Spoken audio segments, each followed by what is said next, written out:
Yeah. Okay, Madam Clerk, let's call back to order. Actually, it's called to order the successor agency meeting. Yes. Wait, is it on? Councilwoman Zendejas. Present. Vice Mayor Allen. Present. Councilmember Duggan. Here. Councilman Supranov. Here. Councilwoman Kerr. Present. Councilwoman Zarro. Present. Councilmember Uranga. Uranga, present. Received. Here. Received. Thank you. Councilman Austin. Councilmember Rick Zodi. Here. We have a quorum. All right, thank you. Let's hear item number 1, please. Item 1 is a recommendation to approve the minutes of the City of Long Beach as a successor agency redevelopment to the redevelopment agency of the City of Long Beach meeting held Tuesday, January 17, 2023. Okay. All right, I see a motion. Nope, I don't see a motion yet. Okay, I see it's been moved and seconded. Any public comment on item 1? If any members of the public would like to speak on this item, please come to the podium now. No public comment. Okay, seeing none, members, please cast your vote on item 1.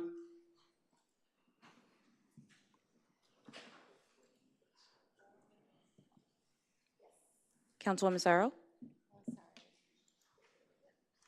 Motion carries. Thank you. 2 more items in successor agency. Let's do item 2, please.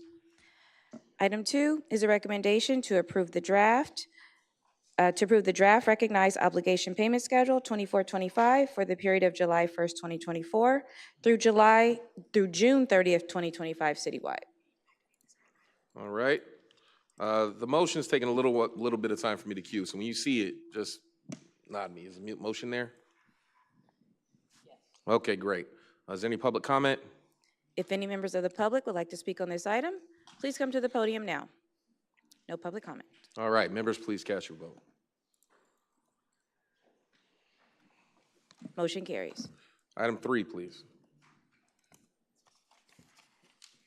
Item 3 is a recommendation to authorize the city manager to execute all documents for purchase of real estate with RAV4 Capital LLC in the amount of $1,040,000, District 7. All right. It's been moved and seconded. Any public comment? If any members of the public would like to speak on this item, please come to the podium now. No public comment. All right, members, please cast your vote. Motion carries. All right, so we'll do a closing public comment, and then this meeting is adjourned. Any final public comment for the successor agency? If any members of the public would like to speak, please come to the podium now. No public comment. All right, this meeting is now adjourned. We will now transition to our regular city council meeting, and we will pass it to, let's start with the roll call.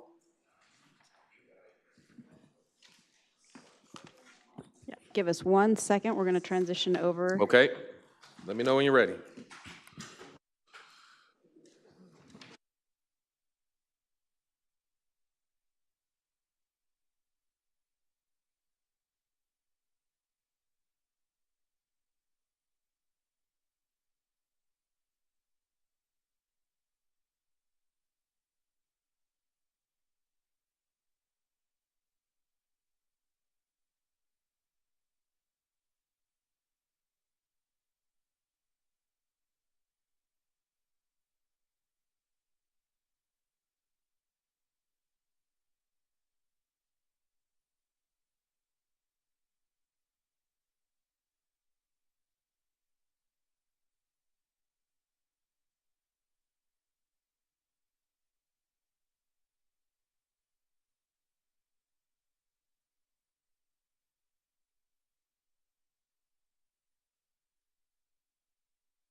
Okay, we're ready for roll call. Councilwoman Zindehaas, Present. Vice Mayor Allen, Present. Councilmember Duggan, Here. Councilman Supernaw, Here. Councilwoman Kerr, Present. Councilwoman Sorrow, Present. Councilmember Uranga, Presente. Councilman Austin, Councilmember Ricks Odie, Here. Mayor Richardson. I am here. We have a quorum. Great. Well, welcome to the meeting, the January 23rd meeting of the City Council. This is not the council chambers, in case you were wondering. We are here at Long Beach City College. Thank you so much for welcoming us and allow us to have our meetings here for the next few weeks. And so we'll go ahead and get started with the Pledge of Allegiance and roll call with Councilmember Duggan. Please stand if you are able for the Pledge of Allegiance. Ready, begin? I pledge allegiance to the flag of the United States of America and to the republic for which it stands, one nation, under God, indivisible, with liberty and justice for all.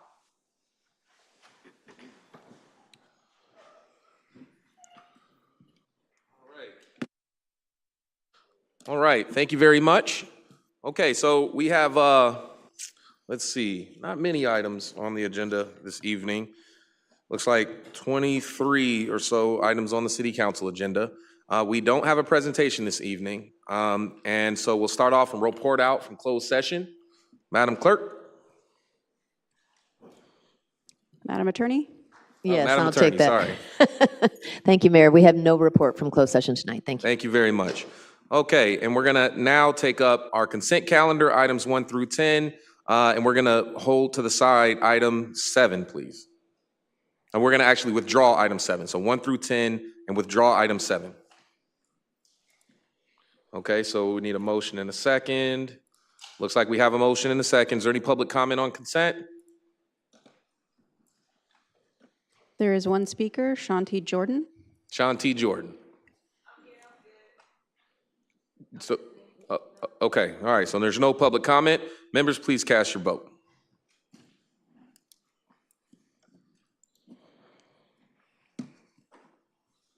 Before we cast votes, is Councilman Austin on the phone? We need to do a roll call vote if he's Oh, participating. are we doing roll call votes today? If he's participating via teleconference, yes, we do roll call vote. Okay, So, can you confirm? Yes, I'm here. Okay, great. excellent. All right, let's do a roll call vote, please. District 1, Aye. District 2, Aye. District 3, Aye. District 4, Aye. District 5, Aye. District 6, Aye. District 7, Aye. District 8, Aye. District 9. Aye. Motion is carried. Great, thank you. All right, now we'll go to item number 12, please.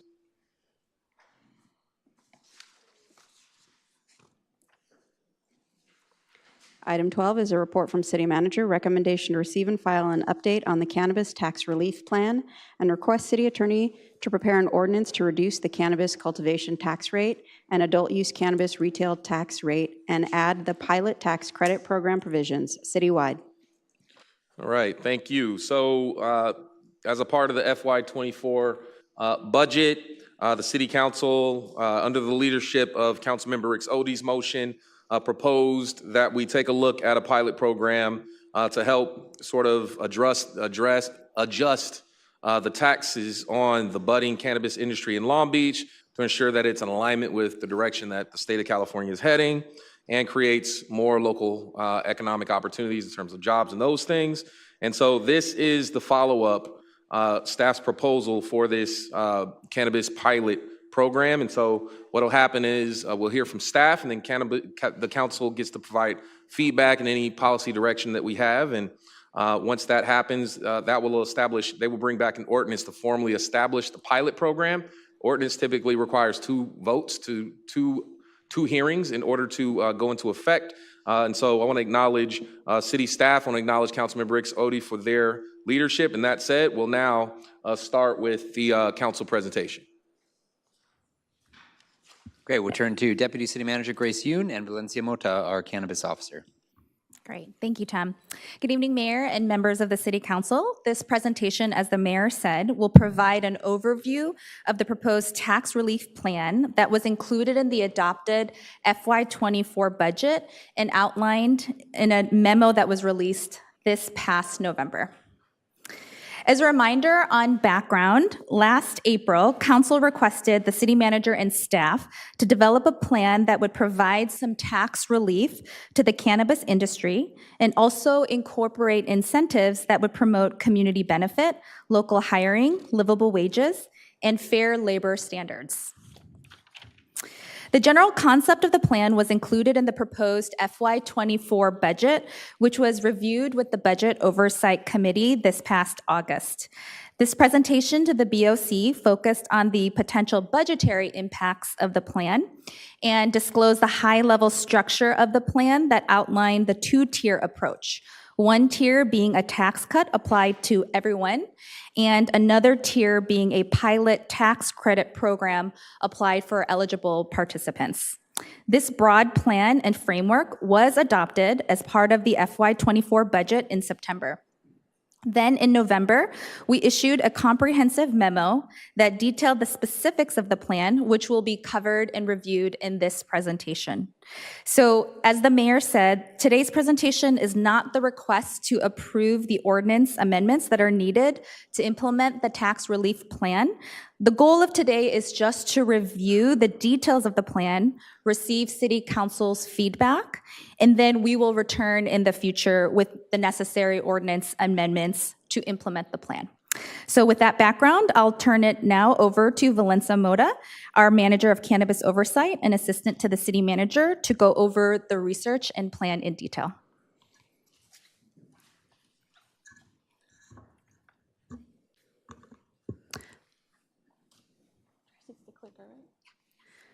Hi, good evening. The next couple slides will include an overview of research and relevant tax relief examples with structured community benefits that were used as a guiding tool in the development of our proposed plan. In late 2019, the City of Oakland developed an equity tax rebate program with 4 rebate categories and 9 separate and distinct conditions.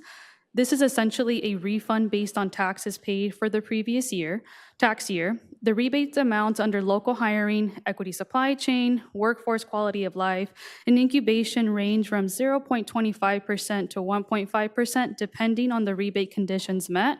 Examples of rebate supporting documentation in this program include payroll records, company ledger, quarterly contribution, return and report of wages. It is important to note that a business may not claim more than 1 rebate each year and may not be eligible to any rebates that would reduce the overall tax rate to less than 2.5% for the tax year. Now, in late 2022, the City of Santa Ana reduced the gross receipts for tax for cultivation, manufacturing, and distribution businesses from 6% to 1% and 8% to 7% for retail businesses. It is important to note as well that your honorable body passed a similar tax reduction from 6% to 1% for manufacturing, distribution, and lab testing businesses in February of 2020. Now, in addition to the 1% tax reduction, Santa Ana retailers may be eligible for an additional 2% reduction if they satisfy and commit to 7 social equity measures. 5 out of the 7 social equity measures are listed on this slide. These include full-time jobs, wages, delivery drivers, high road training partnerships, and local hiring. Other measures include social equity policy and equity opportunities, which are very similar to the key program elements in the Long Beach Cannabis Equity Program. For instance, Santa Ana's equity opportunities measure is like the equity employee requirement for all Long Beach medical and adult use businesses to employ equity employees for a minimum of 40% of the total annual work hours performed at the business. To receive the additional 2% tax reduction, Santa Ana retailers are required to attest that they meet all 7 social equity measures and may be required by the city to provide additional supporting documentation to verify the attestation. Now, before we jump into the proposed tax relief plan, I do want to give a quick overview or refresher of the current tax rates for cannabis businesses. In this table, you will find the current tax rate by license type as well as the maximum tax rate allowable. The cultivation tax was initially set at $12 per square foot and has since increased each year due to a CPI calculator. And as previously mentioned, the tax rates for manufacturing, distribution, and lab testing were initially set at 6%, and then they were dropped to 1% in early 2020. The tax rates for retailers have not changed since being initially set at 8% for adult use retail and 6% for medical retail. Now, the cannabis tax relief plan before you tonight includes a two-tiered approach where adult use retail and cultivation businesses may be eligible for a combined 4% in tax relief. The combined relief under tier 1 and tier 2, which we'll get to in a second, may not result in a tax rate less than 2% for adult use retail and cultivation businesses. This tax relief will not be made retroactive, and once effective, the tax relief must be passed on to the customer. So tier 1 is pretty straightforward. It's essentially a 1% tax reduction across the board for adult use retail and cultivation businesses. This reduced tax rate the new rates would be 7% and $13.09 per square foot for cultivators. Now, tier 2 is the pilot tax credit program where a business may receive a tax credit of 3% upon meeting good standing requirements and eligibility criteria. The good standing requirements found on this slide are essentially a prerequisite to the eligibility criteria. Businesses must be compliant with local and state regulations and cannot have any outstanding taxes and fees. Under this program, businesses on payment plans will not be considered as being in good standing until all installments or past due taxes are paid in full. Businesses must also be compliant with local cannabis regulations and cannot have any pending enforcement actions. In other words, they must be following the general operating requirements as stated in our municipal code and up to date on facility permitting and inspections. This could include annual fire and health permits. Lastly, a business must have an active provisional or annual state license issued by the Department of Cannabis Control.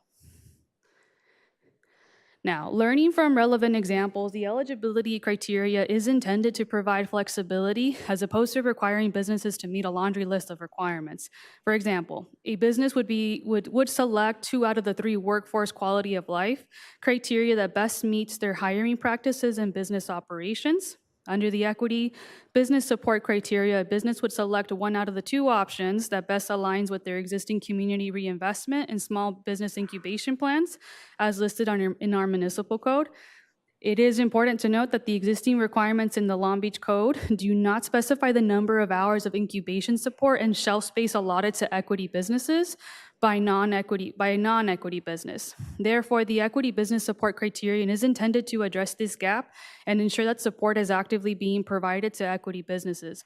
All 4 eligibility criteria categories, along with the good standing requirements, must be met in order for a business to receive a tax credit of 3%. Implementation of this program will be in alignment with current tax collection practices to ensure that the good standing requirements and eligibility criteria are being met at the time of tax remittance, which is on a quarterly basis for retailers and annually for cultivators due to the differences in the tax base. The projected impacts to the general fund in FY24 are approximately $1 million for the 1% tax reduction and $1.9 million for the pilot tax credit program. Approximately $3 million in total with these budget impacts will be offset on a one-time basis with previously set aside cannabis-related and other revenues. For additional context, here is a summary of Measure MA revenues from FY18 to the present. Revenues appear to have stabilized over the past 3 fiscal years compared to the significant jump, almost double, that we had in FY19 and FY20. While FY23 actuals landed at $13.3 million, the projection for FY24 is $10.9 million as it includes the projected impact of the tax relief program. On this slide, we have a summary of Measure MA revenues by license category for FY23. Adult use retail or dispensary, as it's listed here, accounts for 66.85% of Measure MA revenues, with medical cannabis cultivation following at 12.59%. Now, on the other end of the spectrum for Measure MA, I want to take a moment to provide some context on tax delinquencies. Coming out of the pandemic, many cannabis businesses, mostly retailers, are behind on tax payments, totaling at least an estimated $6.6 million in unpaid taxes. In general, cannabis taxes, for instance, the 8% gross receipts tax imposed on adult use retailers, are not paid by the retailers, but paid by the customer, and it is a responsibility of the dispensary to collect the tax and pass it on to the city.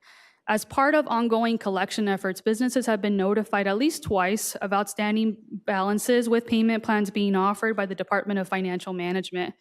Collection efforts will increase in February 2024, and payment plans will continue to be offered. It is staff's goal that between collection efforts and incentives to receive the tax credits once they are in good standing, that tax collection will significantly improve. So to close out this presentation, we would like to share feedback received by local organizations leading up to this and next steps. As it relates to the pilot tax credit program, local organizations are requesting to reduce the local hiring criterion to 40% while providing two options for the workforce quality life criterion. These include either A, keep workforce to 70% full-time and reduce the wage requirement to exceed 15% of the state minimum wage for both part-time and full-time, or B, increase workforce to 80% full-time and reduce the wage requirement to exceed 10% of the state minimum wage for part-time and full-time. Other general feedback includes leniency for delinquent businesses on extended payment plans to be considered as being in good standing for the pilot tax credit program, as well as concerns on the feasibility of meeting equity business support criterion. The crux of the equity concerns lies within the limited number of equity businesses. However, the definition of an equity business does not stipulate that the business needs to be licensed or undergoing the licensing process, but more so, a verified equity applicant must hold majority ownership, which is at least 51% of the cannabis business to be considered an equity business. We currently have 165 verified equity applicants. We actually just verified a new applicant as of yesterday that are eager to receive incubation support from licensed cannabis businesses. Now, potential policy options for City Council tonight include the following. Direct staff to move forward with staff's proposal, as we initially stated, or adjust the criteria for the pilot tax program categories and provide direction tonight on those specific changes. Or 3, direct staff to come back with the tiered approach for the pilot tax credit program, which could look like 3% tax credit for staff's current proposal, and a 2% tax credit for lower levels of local hires and wages based on the feedback from local organizations, and provide direction tonight on those lower requirements. For next steps, upon approval of the plan, the Office of Cannabis Oversight will work with the City Attorney's Office to return to City Council with the first reading of the ordinance for amendments to Section 3.8261 of the Long Beach Municipal Code, which is our cannabis tax ordinance. Note that any changes up to the proposed plan that will be included, any changes that may come out tonight will be included as part of the first reading to the ordinance amendment. Following implementation, staff will monitor over the next 2 years to assess whether these actions are feasible in the future in achieving policy objectives.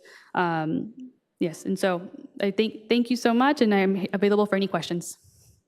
All right, well, thank you so much. Before we go to council, just want to just comment on a few things. So one, the slide that showed the progress of like revenue collection and the growth of the industry, I think that's helpful given this is one of the newer revenue sources for the city, and for it to be able to perform and show more than 13%, $13 million as a new revenue source is very strong, particularly as we think about, long-term, the loss of, oil revenues and other things. We have to explore new and diverse revenue streams. So I think that's good to show that this is one revenue stream that is performing well. That's a good thing. I think, I want to thank, the industry for submitting letters about how this could work and recommendations. I think the things around local hire are reasonable. I think some of the requests around, the adjustments on the wage, I think those are reasonable. But hearing you talk about some of the challenges with collection, so you're saying that they collect the sales tax at point of sale, but that hasn't come to the city? Yes, that is correct. Okay, so I would have some heartburn about giving a tax rebate to a company that is collecting a tax but not paying their taxes. So I would have some heartburn about that part. But I will say, I think staff has done a good job and a thorough presentation to make this happen. This is something that I think I can support. So I'm going to go to the maker of the motion, Councilmember Rixote. Oh, actually, Councilmember Uranga. Yeah, it's okay. I'll defer to Okay. Councilmember Woody. Okay, Councilmember Rixote. Thank you, Mayor. Excuse me. Thank you so much for those framing comments. I think you laid it out well, as we as a city are really exploring other industries and arenas, particularly around the whole idea of the Grow Long Beach agenda, right? And, exploring ways in which our city can recover tax revenue in a variety of streams, and also encourage, in new industries in the city and allowing them to flourish. We always talk about, rolling out the red carpet and not the red tape, right? So this is all part and parcel to that. And I also want to thank staff for their very thorough presentation, and I really appreciated how clear you all were about our options for how we might move forward. And so I just have a couple of questions for staff before I give my thoughts. And so one was, and I think the mayor addressed this, but I just wanted to allow the city staff to kind of reiterate their thoughts around and requirements around the good standing requirements, and really wanting the businesses that are eligible for this tax credit to be up to date, or at least moving towards being up to date with their taxes. And so I just wanted to allow you to kind of reiterate and explain that a little bit more. Yes, so, and as I mentioned earlier, the 6.6 million that's outstanding, that is over across several fiscal years. And so for us as just quality insurance to be able to ensure that as part of this program, we are going to be kind of on a clean slate collecting taxes moving forward, we would feel most comfortable that everybody is up to date, including those that are on payment plans. For the tax credit program. In just general delinquencies, like if if businesses are not opting to participate in this program, we would still be, proceeding with regular enforcement actions. We would be proceeding and providing flexibility. Again, we are offering payment plans, so those two processes are running parallel, but it's only if you want to apply for this program so that we can ensure that one, taxes are being collected, and then since we are aligning it also with the just general tax collection efforts, just as part of regular business license processes, we want to ensure that at the time that they apply for the tax credit program, they are meeting those good standing requirements, which are just really regulations that they're supposed to be meeting anyway, and then as well as the eligibility criteria are being met at that time. Wonderful. Thank you so much for that. I also just wanted to kind of pick your brains a little bit around, and I know you mentioned in the slide that we had heard some feedback from some of our stakeholders around kind of some of the workforce quality of life and the minimum wage requirements. And I know as part of the current proposal, there's a differentiation between part-time and full-time. Can staff kind of talk briefly about that and the reasoning behind that?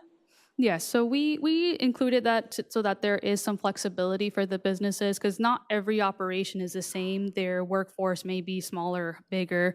It's also as well for not only for retailers, but also remembering that we are including cultivators in this. And so it's not abnormal for the cultivators to have seasonal employees, just depending on the time of the grow for cannabis. And so that's really the goal here, is to be able to provide that flexibility for the businesses, depending on what their business model is.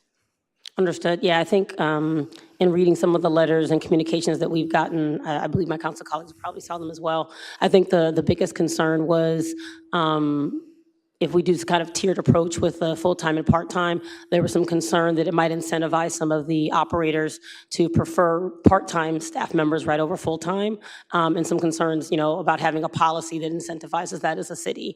But I understand your perspective. And then lastly, I know that the current proposal asks for a 50% minimum for local hire, which is different than what we require as part of the kind of the equity business side. Again, can staff kind of talk briefly about the differentiation and why? Yes, so there is some overlap. For all medical and adult use businesses, they are required to have 40% of all total annual work hours to be from equity employees. So it's not like 40% of their workforce, but 40% of the total hours. But the definition of an equity employee does require them to be, as one of the 3 eligibility criteria for that, they are required to be a Long Beach resident receiving unemployment benefits. So there is some overlap within that requirement that's already a part of our municipal code, and then the the local hiring requirement that we are sort of overlapping if businesses wish to, obtain the additional 3% tax credit. Okay, and maybe I missed it. And so the reasoning for the 50% was, I may have just missed what you said. So it's just a part. The other part of it too is also to be competitive against other cities, as that we mentioned in the slides as well. So that we're already at 40%, but to increase the community benefits that City Council is looking for, we wanted to push it a little bit more and increase it by 10%. Okay, wonderful. And then I have some other thoughts, but I'll queue back up. All right, thank you. Councilmember Uranga. Thank you, Member Rick Sudi and Mayor for the time. So this is a process at this point that we're looking at. Yesterday, I received a letter from the UFCW regarding their concerns and their recommendations regarding the item we have here today. So did you receive that letter, first of all? Yes. Okay, so you will be looking at that letter and try to see where there can be incorporated, where it cannot. Yes, and I think it's actually on one of the last 3 slides of the presentation. I'm not able to go back. But those, as part of the slide that had the feedback from the local organization, that does include the feedback we received from what you're referring to. So that's what we address as part of that piece of the presentation. So we are amendable to changing the eligibility criteria. Okay, that's all I have. Thank you. Thank you. Vice Mayor Allen. Thank you, and thank you, Councilwoman, for leading on this item, Joni Ricks Odie and Councilman Uranga.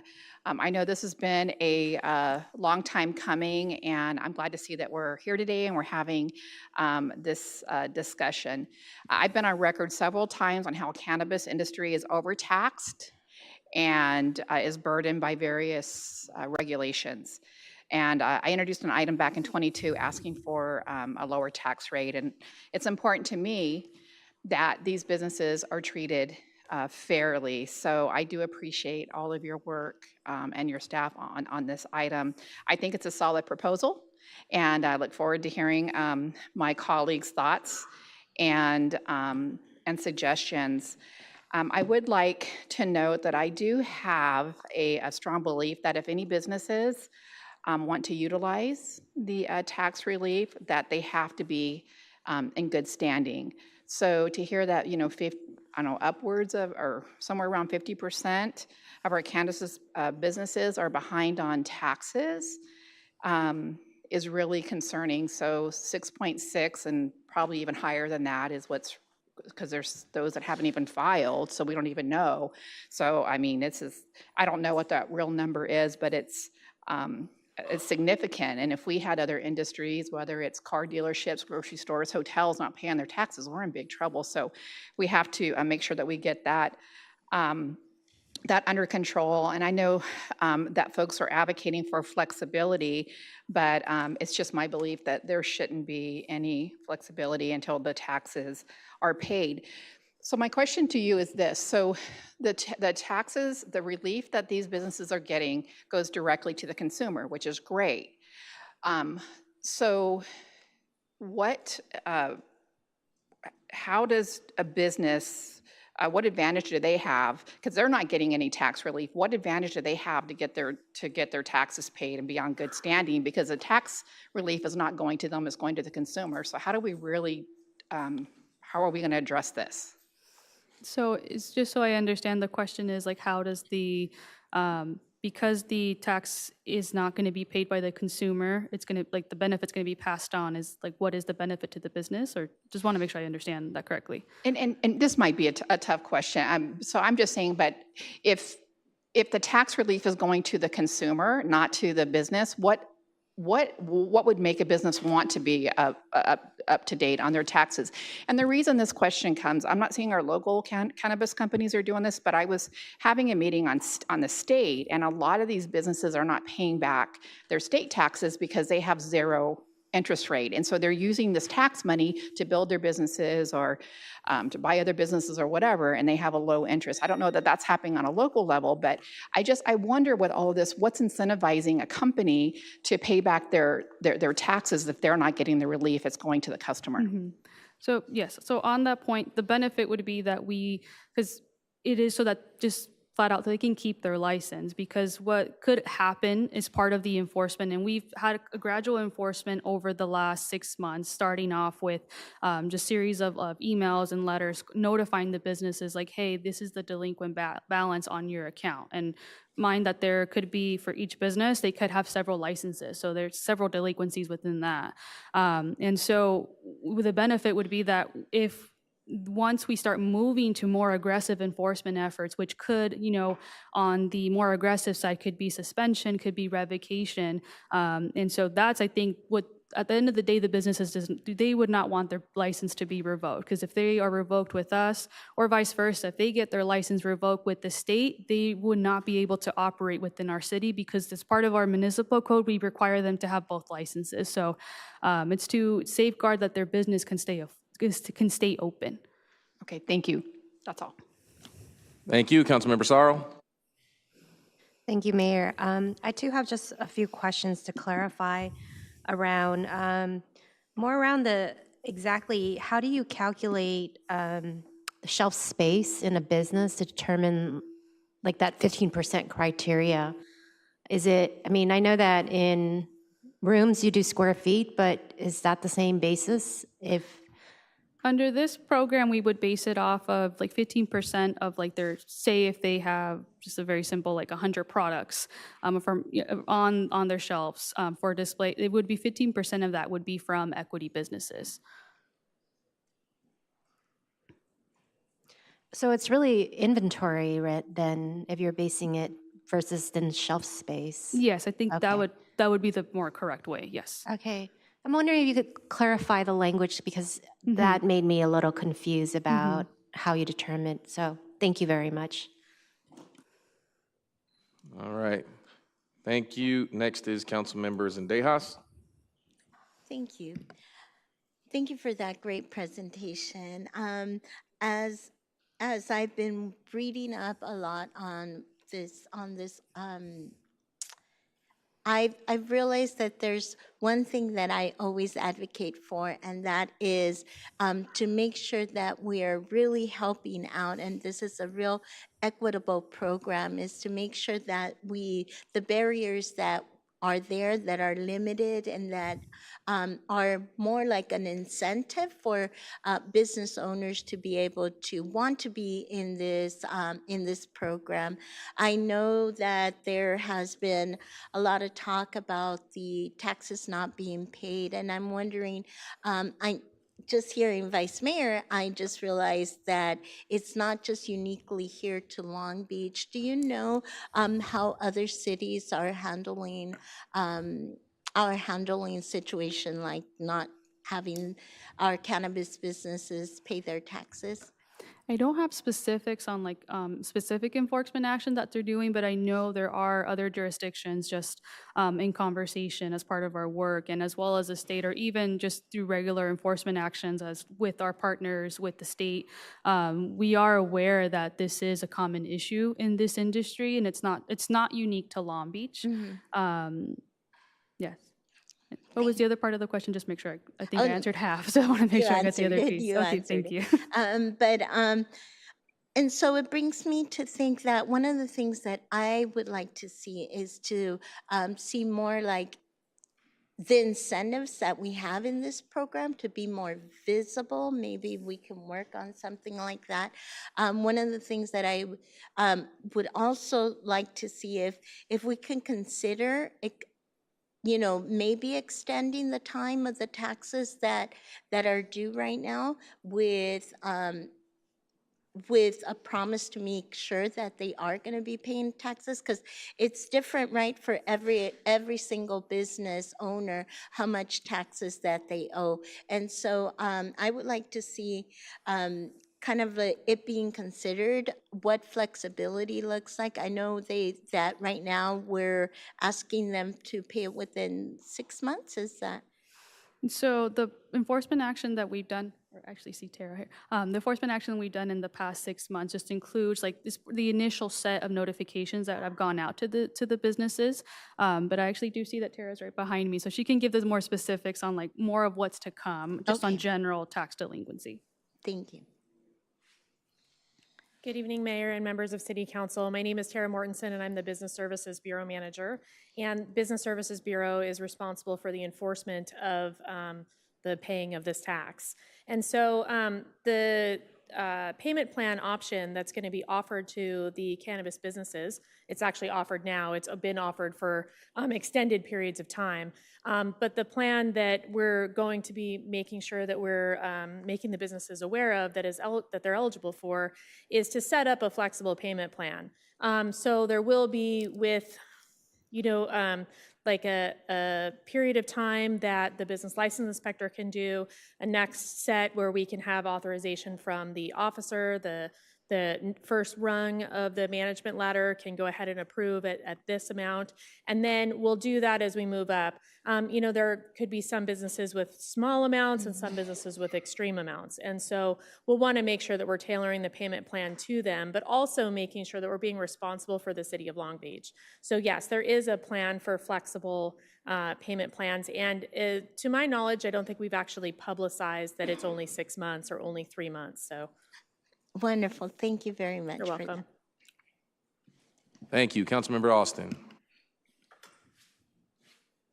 Thank you so much. And I think I agree with much of what has been said by many of my colleagues already. Really on the heels of last week's budget forecast and workshop, I think this is really concerning. We're talking about revenue. We're talking about lost revenue as well.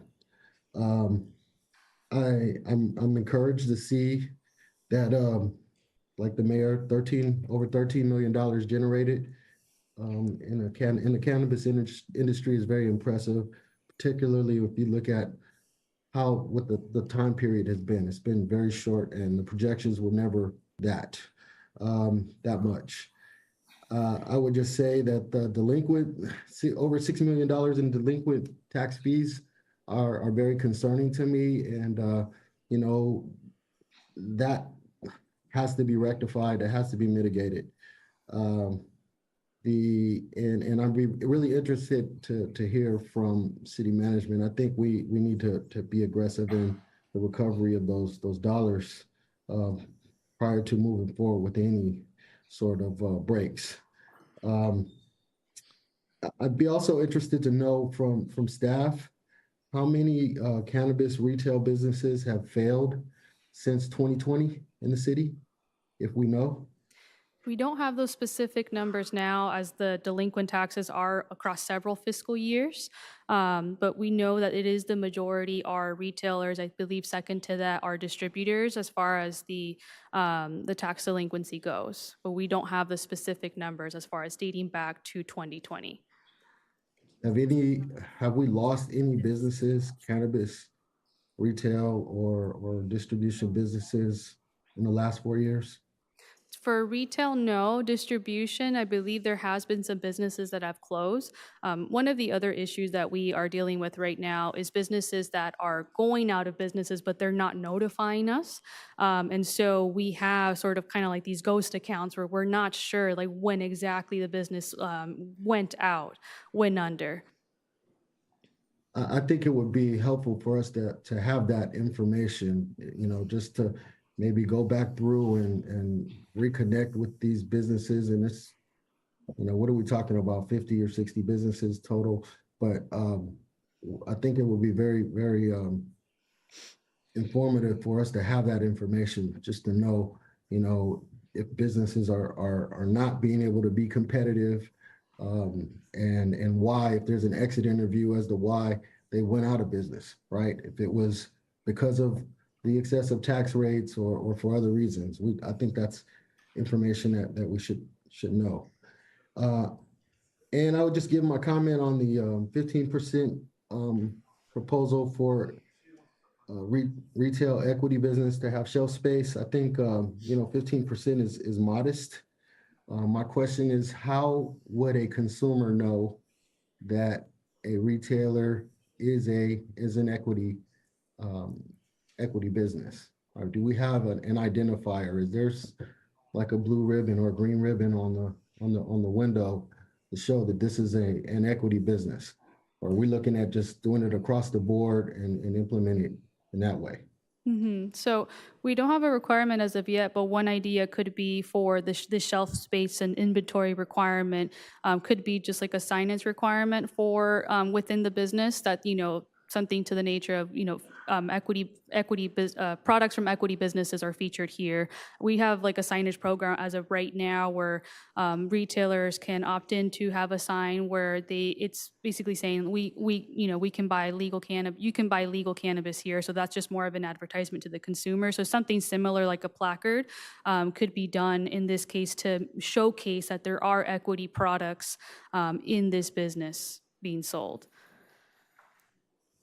Yeah, I think that would be a great, I would say requirement, some sort of signage, something to denote and celebrate the fact that this business or a business is working with equity suppliers. So those are my comments. I think we're moving forward with the process, and one that I support for the most part. But again, I do think that we should have a heavy hand for those businesses that have not been compliant with our taxes. And our city does need the revenue right now, right? We got a budget forecast for 24-25, and then we know that in the next 2 years, we're gonna need the revenue. So those are my comments. Thank you. And council member, if I'm able to add, like to your comment earlier about like why there's been certain businesses that have gone under, whether it's because of tax burden, there is multiple things that are happening in the industry right now. So there are, supply chain issues. Couple years ago, I think it was 1 or 2 years ago, as part of the governor's budget, they did eliminate the cultivation tax. And so part of the reason for that was because of how much cultivators were struggling. Because there's such limited retail across the state, not all cities allow for cannabis. We have 32 retailers in our city. Some cities allow for 1 or 2. And so because of that disparity of licensing across the state, there's only so much cannabis to be sold. So at that time, when that cultivation tax cut was implemented by the state, it was to provide relief to those cultivators that were suffering because of the price of the cannabis just dropped so much. So there wasn't any profit to be made there. Other issues that are affecting the businesses also come from the fact that they are primarily cash-based and also, reliant heavily on private investors because cannabis is still a Schedule I drug at the federal level. And then on top of that, there's numerous things, but then the last thing I think that is a common issue that we hear from businesses across the board, and especially from our equity applicants, is that they are struggling with really high rent burdens. Some folks I've heard, they call it the green tax, where landlords seem to think that basically, anecdotally from what I hear, that they, once they find out that it's a cannabis business coming into that space, the price suddenly then spikes. And so you take all of those like compounding factors and you do face the issue of it's not just tax, it's not just high rent, but it's also high capital costs just to get the business going. So just wanted to add to that for some additional framing of why there's certain businesses I've gone under and like sort of all the issues that they're facing. That's just some to name a few, but there could be definitely more. All right. Thank you. Councilmember Exodi. I want to thank all my council colleagues for the thoughtful discussion we've been having. And with that, I'd actually like to make a motion. And this motion is, with the thought that the goal here is for us to establish a progressive minimum wage system that not only ensures fair compensation, but also incentivizes our businesses through tax relief. So I'd like to make a couple of modifications to the existing proposal. So the first would be around the minimum wage standards. And so I'd like to motion that a minimum wage floor of 110% of the state's established minimum wage is set for all workers, making no distinction in the wage scale between the part-time and the full-time workers. And that furthermore, at least 80% of the workforce of any entity should be paid at a rate of 115% of the state's minimum wage. As it relates to the tax relief eligibility, compliance with these wage standards is a prerequisite for businesses to be eligible for the proposed tax relief benefits. But the timeline for reaching full compliance would be at the discretion of each entity, with us acknowledging the diverse capacity and starting points of different businesses. Also would like to motion for a phased application. So with the recognition that not all entities will meet these standards simultaneously. So some may qualify immediately, while others will require time to bring their wage structures into compliance. As it relates to the local workforce requirement, I believe a requirement that at least 40% of the workforce of any entity should be locally hired. And this measure aims to support local employment and community development. As it pertains to annual review and tracking, I request that staff implement a one-year review period post-implementation of this program, and that during this period, staff shall track compliance and the impact of these measures and any industry recommendations not included in the current motion.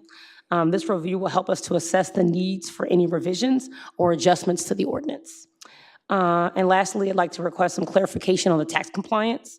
So I request that staff provide clarity on the requirements for entities to be up to date with city taxes as part of their eligibility for the tax relief and minimum wage adjustments. Thank you. All right, thank you. And I support those amendments. And before we go to public comment, I will say there's a relationship between this action and the steps that we're taking to expand from 32 licenses to 40. And between the two of those over time, we shouldn't see a big shock in terms of revenue, because you're offsetting some of those rebates with new business activity that was not previously activated. And so it may take a year or 2 years to figure out what our regular cruising weight is in terms of revenue, but that's the idea here is to create and stimulate the local market so we can have less turnover and a more stable revenue source that we can budget on in the years to come. So we're now going to go to public comment. I see 4 members of the public signed up to speak. Before we do that, Mayor, I just want to voice that I agree with the motions that's on the floor. Okay, so great, fantastic. Moved and seconded, that motion. All right, thank you. So now we'll go to public comment. I see 4 people. Please come forward. Sean T. Jordan, Christian Martinez, Leslie Garrettson, and Adam Hijazi. Please come forward. You don't have to wait. Come on down. Whoever gets there first is speaking first.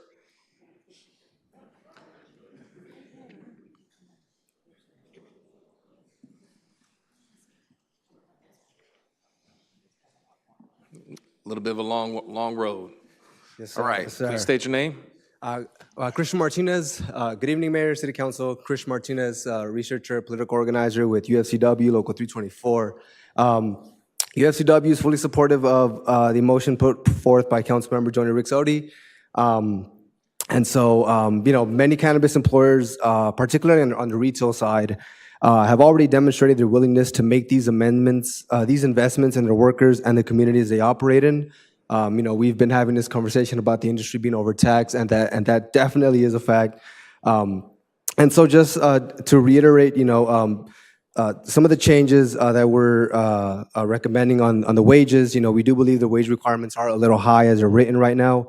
55% above minimum for part-time would mean they would get $24.80 an hour. 125% above minimum wage for full-timers would put them at $36 an hour. It's a little more burdensome for businesses, and we're not entirely sure that they'd be able to meet those requirements, and it could create some unintended consequences. To incentivize the employment of full-time workers, it is imperative that we avoid incentivizing a 2-tier wage scale, because it can lead to less full-time workers being employed. And again, as we went over the percentages, we can fix this by increasing full-time staff to 80% from the 70%, and setting wages at 115% of the minimum wage for full-timers and 110% for the rest.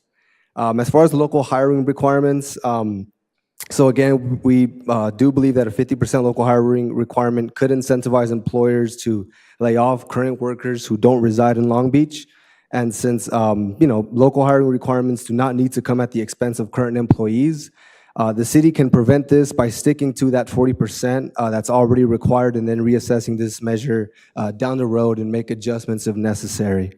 And so we will continue working collaboratively with the industry and the city of Long Beach to ensure we develop an effective tax relief system for the industry, for workers, and for the city. And again, backing up the motion put forward by Councilmember Joni. Thank you. Thank you. Next speaker, please.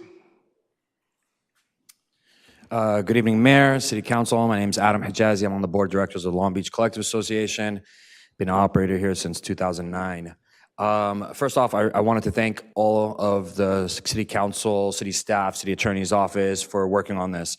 It is not an easy lift, especially considering all of the other cities that are around us. One thing I do know, when Long Beach took leadership on the supply chain in 2020, we saw a dozen cities go after that, and they've also been able to kind of push their cities. So Long Beach is definitely a model for other cities, and I think that the real importance is that this actually becomes implementable, right? This can actually come out from the other side and be able to provide tax relief. And a lot of folks are looking like, yes, this is the industry, but at the end of the day, it's our residents here that are paying for these taxes, as stated. And, this is going to be a huge help to be able to lessen the costs, not only for businesses in the sense, but it's really for the community in the long run. I did want to highlight that there's a lot of businesses that are struggling right now. We've had over 2 million square feet of cultivation closed in the state of California. I believe there's 2 non-operable, maybe dispensaries here in the city, from my understanding, that have kind of closed down. And to think of that years ago as a retailer to close down was just insane to think about, right? Because I think it was, in a different place. So I think it's really important that we consider how this needs to be implementable as soon as possible to help. I also do encourage and really ask and beg and plead that you also can write a letter to the state to encourage them to do the same thing, because I think that's really where our biggest concern is on the state. We need action and leadership on the state level that will kind of help complete everything that the city of Long Beach and make this industry sustainable and provide safe, affordable access.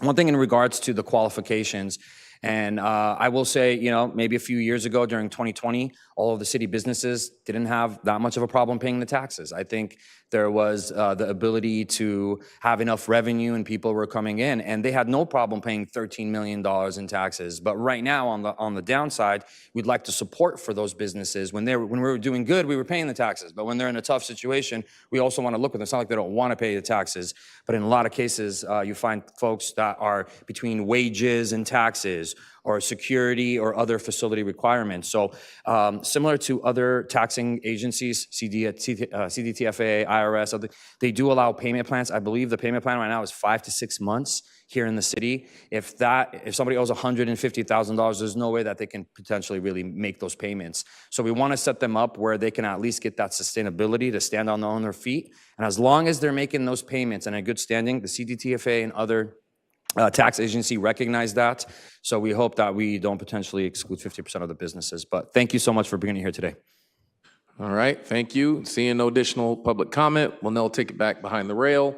Members, please cast your vote. Roll call vote. Oh, yeah, that's right. Roll call vote. District 1? Aye. District 2? Aye. District 3? Aye. District 4? Aye. District 5? Aye. District 6? Aye. District 7? Aye. District 8? Aye. District 9? Aye. Motion is carried. Great, thank you. So again, this now gives the direction for an ordinance to be drafted, which has to be reviewed by City Council 2 times.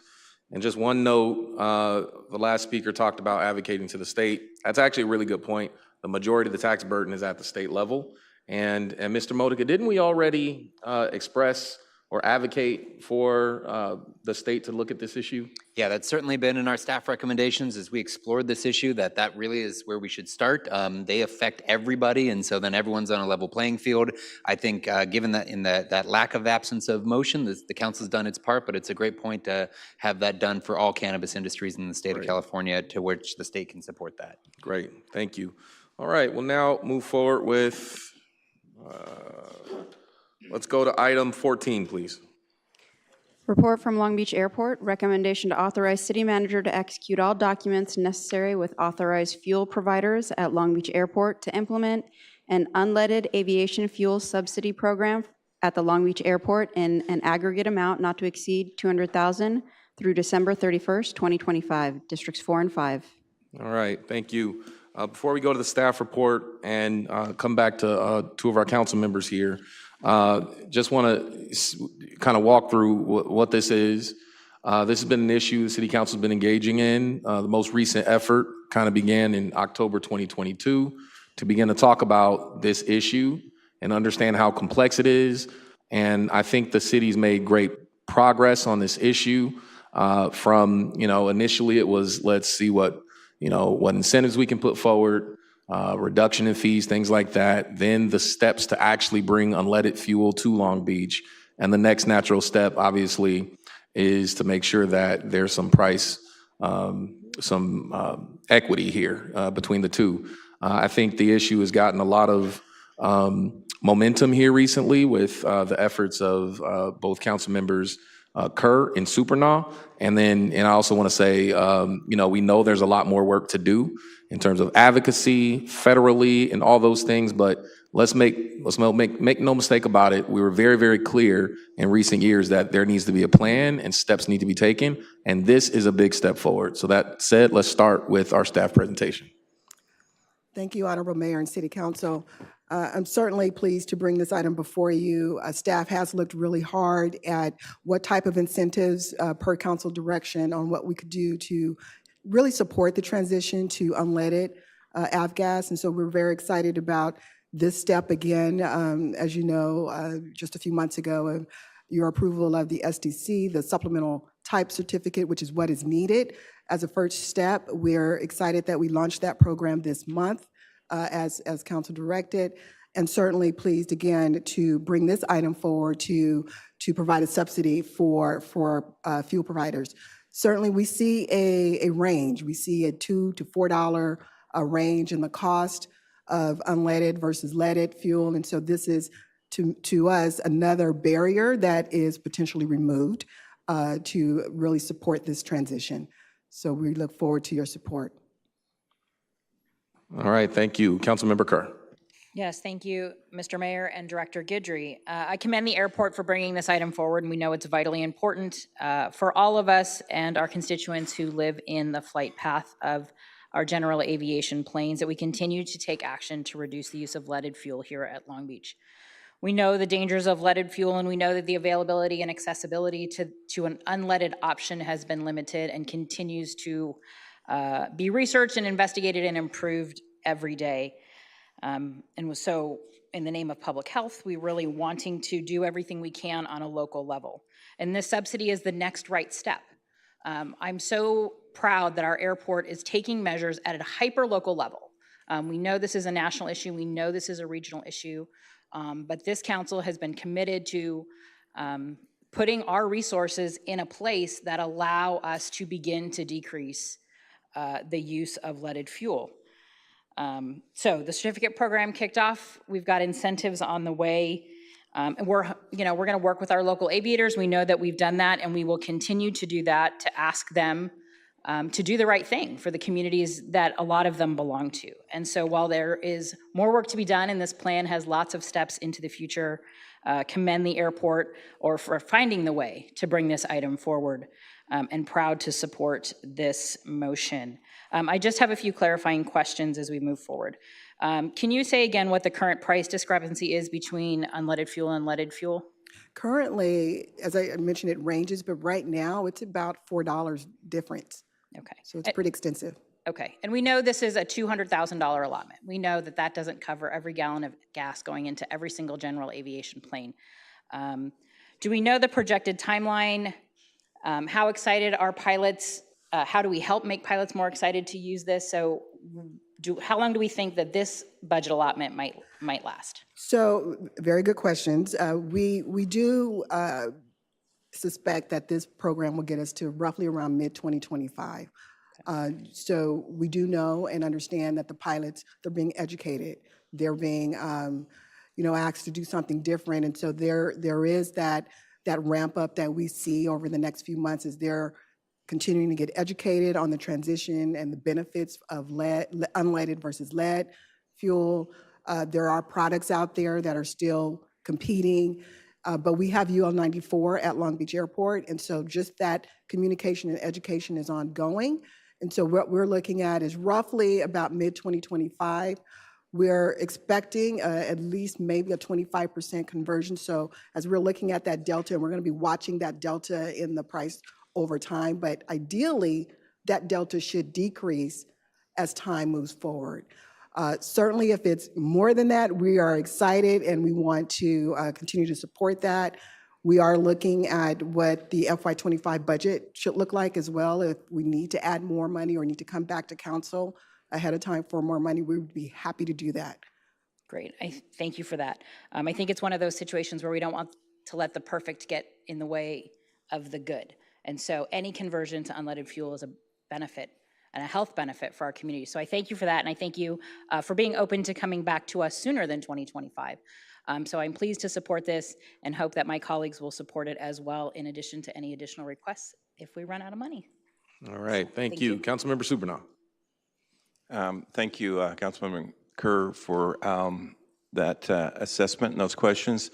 And I'd also like to commend airport staff. What seems like a simple issue, I know wasn't. And it's not just flipping a switch and we do this. So I know how much work was put into this, and it's great. And for any community advocates out there, the mayor mentioned that this goes back a couple of years, and it started with one person contacting my council office. And here we are a couple of years later, and we made some real progress. So thank you. All right, thank you. Councilmember Sorrow. Yes, I want to just thank Director Goodry for your leadership, and as well as Councilmember Kerr as well, leading on this item. I think it's, you know, we talk a lot about energy transition to renewable energy, and it says a lot that we can't even transition to unleaded in the airport. So I think this is one of the great steps that we can move towards making sure we're, you know, having a more sustainable future. So I'm looking forward to seeing the outcome of this pilot program and ways that we can support it. Thank you. Thank you. All right. Well, before we go to public comment, again, thank you so much, Director Guidry. Again, this is great trajectory and progress to come out and begin with a plan in October 2022, and then begin the process of understanding this issue and managing expectations with the public, that we don't have the ability to simply, through one council vote, eliminate leaded flights. And we don't, it's not that simple. But despite that, we continue to work to find the solution and alternatives.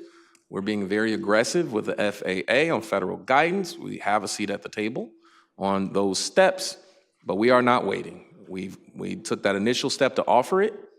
We're doing education with the aviation operators, and now there's no excuse that one is more expensive than the other.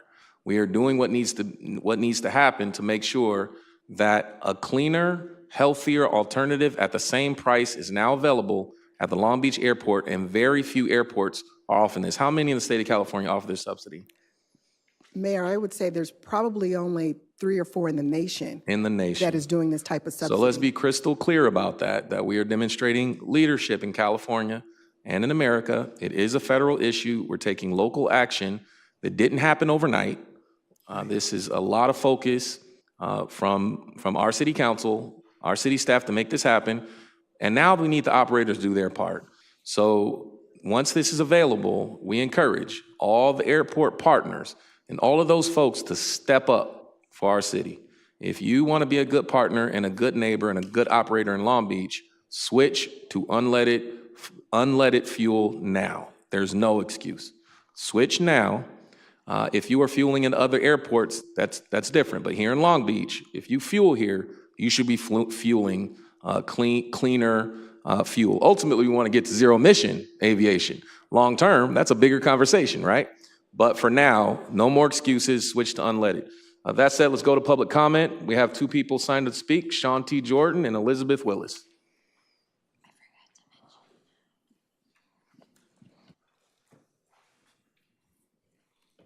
I'm Elizabeth.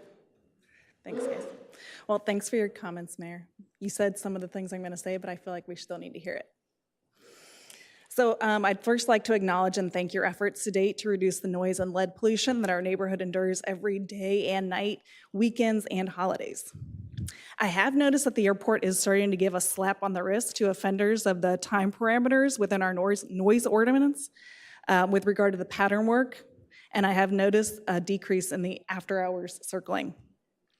However, I want to remind everyone here that our kids are still absorbing this lead into their bloodstream every day. By the way, your kids too, grandkids, everybody. I know you understand the seriousness of this situation because I read it in your letters, but to be quite honest, I do not know how you sleep at night. I don't. Knowing that the children in your districts are suffering permanently due to the allowance of constant flights using leaded fuel. I get it, we need businesses and residents to live here in order to have a flourishing city. My uncle was in the Air Force and was a commercial pilot for 20 years. My cousin flies small aircraft for hobby as well. And I understand the fun and the history and the need for the airport. But as you said, Mayor, there is absolutely no excuse for the use of leaded fuel in 2024. And there's no excuse for them constantly circling our neighborhoods. Those pilots are posting publicly on social media, making a mockery of you, me, and our city, and we need change now. Thank you. All right, thank you. That concludes public comment. Members, please cast your vote. Roll call vote, please. District 1? Aye. District 2? Aye. District 3? Aye. District 4? Aye. District 5? Aye. District 6? Aye. District 7? Aye. District 8? Aye. District 9? Aye. Motion is carried. Thank you. Let's go to general public comment, please.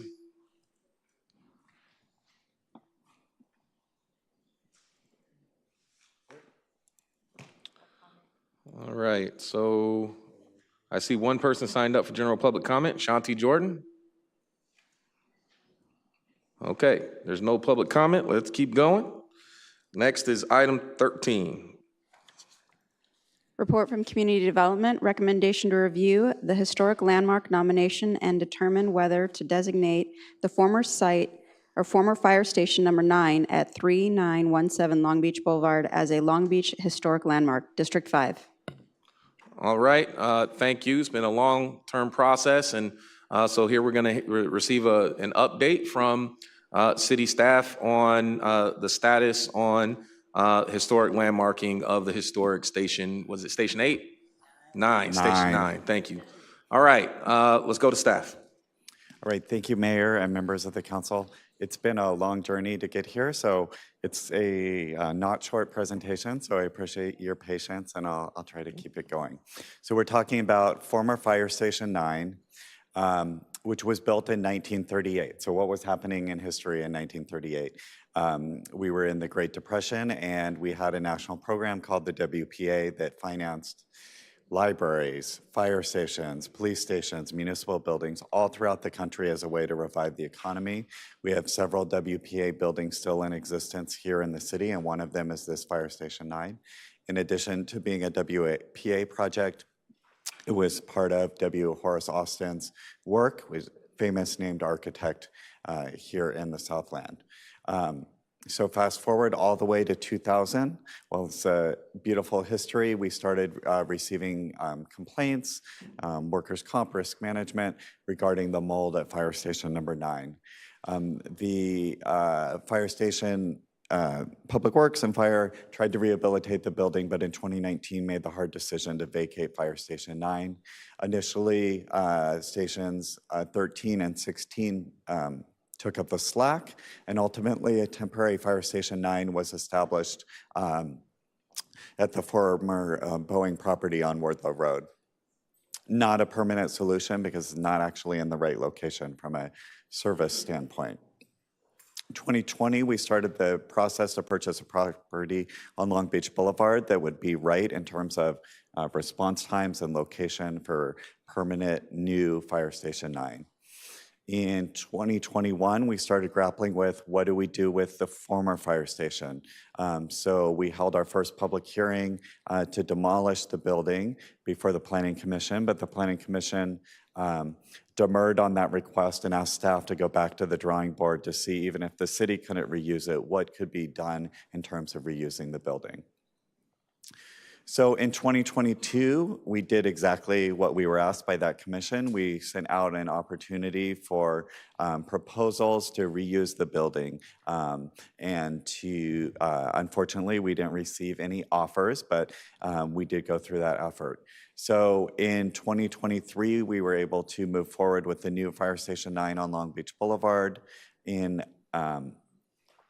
June of 2023, we received a application to landmark, meaning to preserve permanently Fire Station 9 from not the property owner, which is the city in this case, but from a third party, the Los Cerritos Neighborhood Association.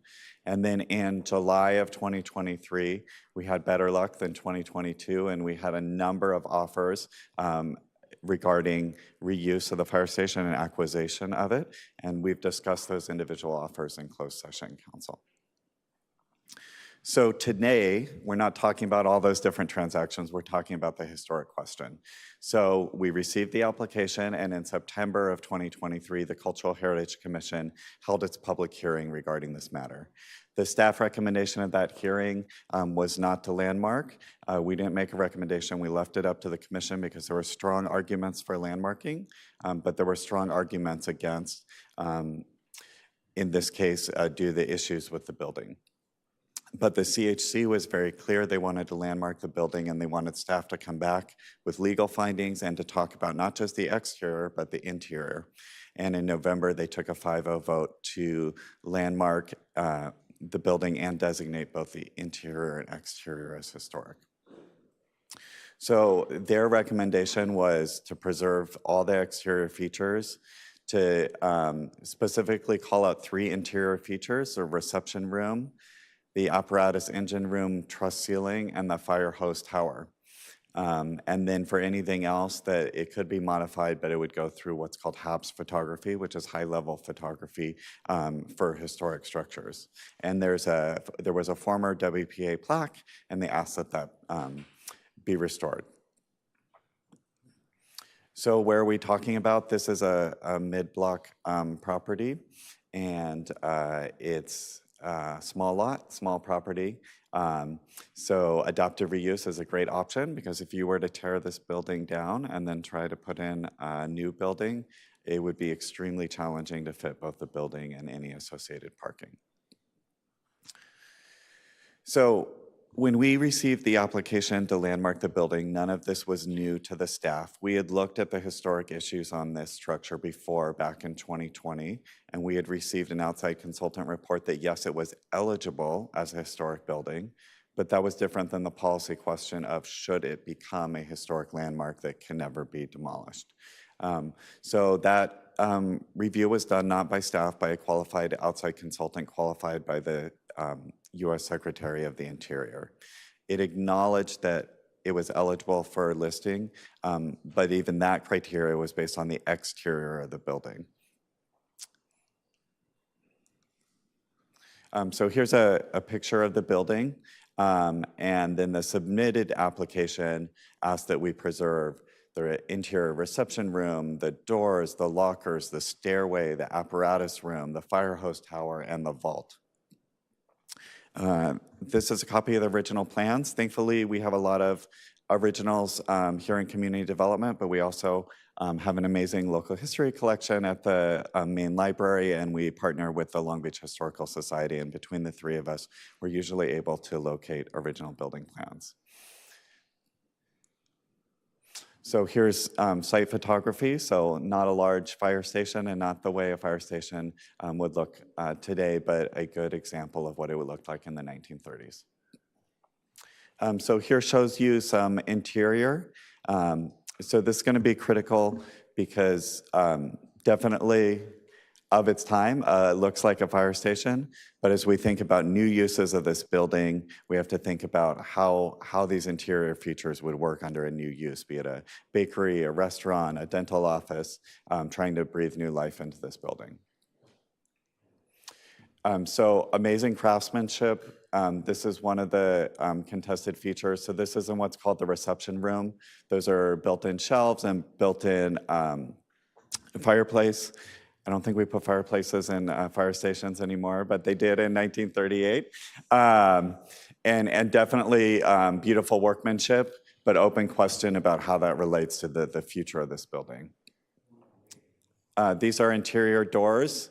A worthy goal to preserve the interior doors. Obviously, some work to be done no matter what the future use is in terms of assuring ADA access, and that lip there at the threshold of the door can be problematic, and there's some stairs that can be problematic. So some work to be done as this building evolves over time. Again, these are the original lockers. That was in the request to preserve. Great workmanship, although I'm not sure how we're going to use lockers in a future use. Stairs, great workmanship, not ADA compliant. Beautiful wood truss ceiling. This is part of our concern with the CHC recommendation. While this is beautiful, an exposed wood ceiling, not typically compatible with a commercial kitchen that you would find in a restaurant or a bakery. Fire hose tower, there it is. I don't know anything other than a fire department that uses a fire hose tower, but this is one of the features on the interior that is up for debate. The building has a vault. There's where it is. It's exactly what you think it is. It's a vault. So what is in front of council? What is in front of you tonight? You're being asked to designate Fire Station 9 as a cultural landmark. That means it's preserved as historic and not be demolished. And there's different criteria. There's 4 different criteria that buildings have to fall into under our criteria. And this would fall under criteria A, that it's related to broad patterns of the city's history. So that's different than when something is by a famous architect and it's their best work. This is more associated with the events of the past and the broad history of the city. So if you want to read it, that's the criteria that it falls under: the civic and governmental infrastructure and the era of the Depression and the WPA investment. So for your consideration, as we laid out in the staff report, we believe a designation should be approved. That is the recommendation of the CHC, and that's what we heard from the public. But from the staff standpoint, we really think this is a case where some flexibility is needed. There has been mold, there has been issues. There's a flat roof that even if there's not mold at the moment, this building's going to need some flexibility. And if we want the building to be used, which is what adaptive reuse is, there are items in there, such as the lockers, that may not be able to be reused, and we may not be able to find a new operator and a new owner for this building if we're overly restrictive. Best practice in historic preservation is adaptive reuse. That means the use of these buildings changes and evolves over time. So staff's recommending that you preserve the exterior but provide some additional flexibility on the interior. We think that this furthers the overall goals of the community and the commission, but does so with some technical changes that are appropriate. The supporting studies never found historic value within the interior features, and staff is simply trying to balance all the factors between the different recommendations, the application, the views of the public, as well as the practicality of this building. So formal notice is not required, although we did post the site and we notified anyone that's contacted us over the 4 years that it took to get to today's hearing. So thank you for your attention, and look forward to your questions. Again, our recommendation is to landmark the building, but as it relates to the exterior, and do what we can on the interior, but provide the future owner that flexibility. Thank you. All right, thank you, Mr. Kuntz. We'll now go to public comment. We have 6 members of the public signed up, or 5 members of the public signed up to speak. I'll read your name. Please come forward. Sean T. Jordan, Gene Williams, Leslie Garrettson, Manuel Valencia, and Catherine Tolentino. Whoever gets there first speaks first. Mr. Mayor, can I have a correction, please? I'd like to defer my motion to Councilmember Kerr. Yes. And if I can, I'd like to withdraw and include Councilmember Austin as a seconder. Noted. Thank you. You know, I really wish, I'm Jean Williams, 4228 Pine Avenue, and I'm representing the Los Cerritos Neighborhood Association. I really wish I have a nice, short presentation for you. And then I hear this with all the loopholes in it. You know, the mold in 2000 and complaint. 4 firefighters all dismissed by 2003. We never were allowed in. We never saw any mold. So let's just cut out the mold issue right now. But let's go. You've got the support of the Cultural Heritage Commission. You've got the support of Long Beach Heritage. You've got Los Cerritos Neighborhood Association. You have 3 historical architects, you know, saying it fits under criteria A, you know, and it goes on and on and on. It fits the landmark status, bottom line. Now, what I wanted to propose to you tonight, did you all get my booklet? Okay, that you can put on your coffee table. You know, it's great. It's good reference. I don't know what you've had. And after 4.5 years, my book will come out in the fall. You can have that, you know, on how to handle this. So, okay, so let's go on. What we'd like to encourage another motion, yeah, right, another motion tonight about the interior. I'm kind of hoping you have enough evidence or whatever and enough factual professionals behind the exterior. So it's to approve the interior elements that at the last Long Beach Cultural Heritage Commission meeting on November 28, 2023, the commission recommended, didn't pass, but recommended. The LCNA nominated many more, as you saw, elements in our nomination form, which is the booklet you were handed. But for now, we're willing to compromise to these 3 as suggested by the commission. The engine room, you'll see the first photograph in the pamphlet that I handed you, the handout. And I'm doing this because I don't know what information you've got, just like I didn't know what report the staff was going to have tonight. Then we have the fireplace and built-in shelving with glass doors in the original reception room, and then the hose tower extending upward from the 2nd floor. The Cultural Heritage Commission left the interior to investigate later after they could see designs from the new prospective buyer of the property. This is disturbing. The interior needs to be decided before any buyer is approved by the city, it has to be approved by the city council.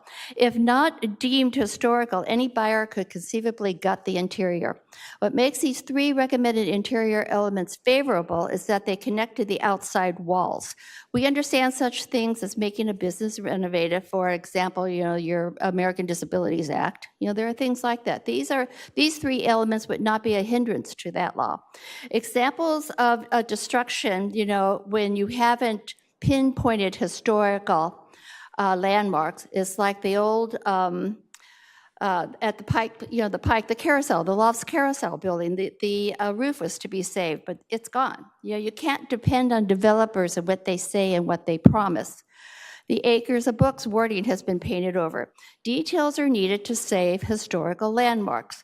By granting historical landmark status to these 3 elements, you also protect them for decades and future buyers and owners down Ma'am, the your road. time's concluded. The last picture on the handout was the original blueprints of the Williams Horace Austin architect. Go ahead and It gives continue you that, finish that thought, but understanding. we're going to have to wrap that. Let's conclude Well, this I've final got thought. I've got like 2 more sentences. Go And ahead. I had to address the We don't staff. have a long list, so go ahead and conclude your Okay. thought.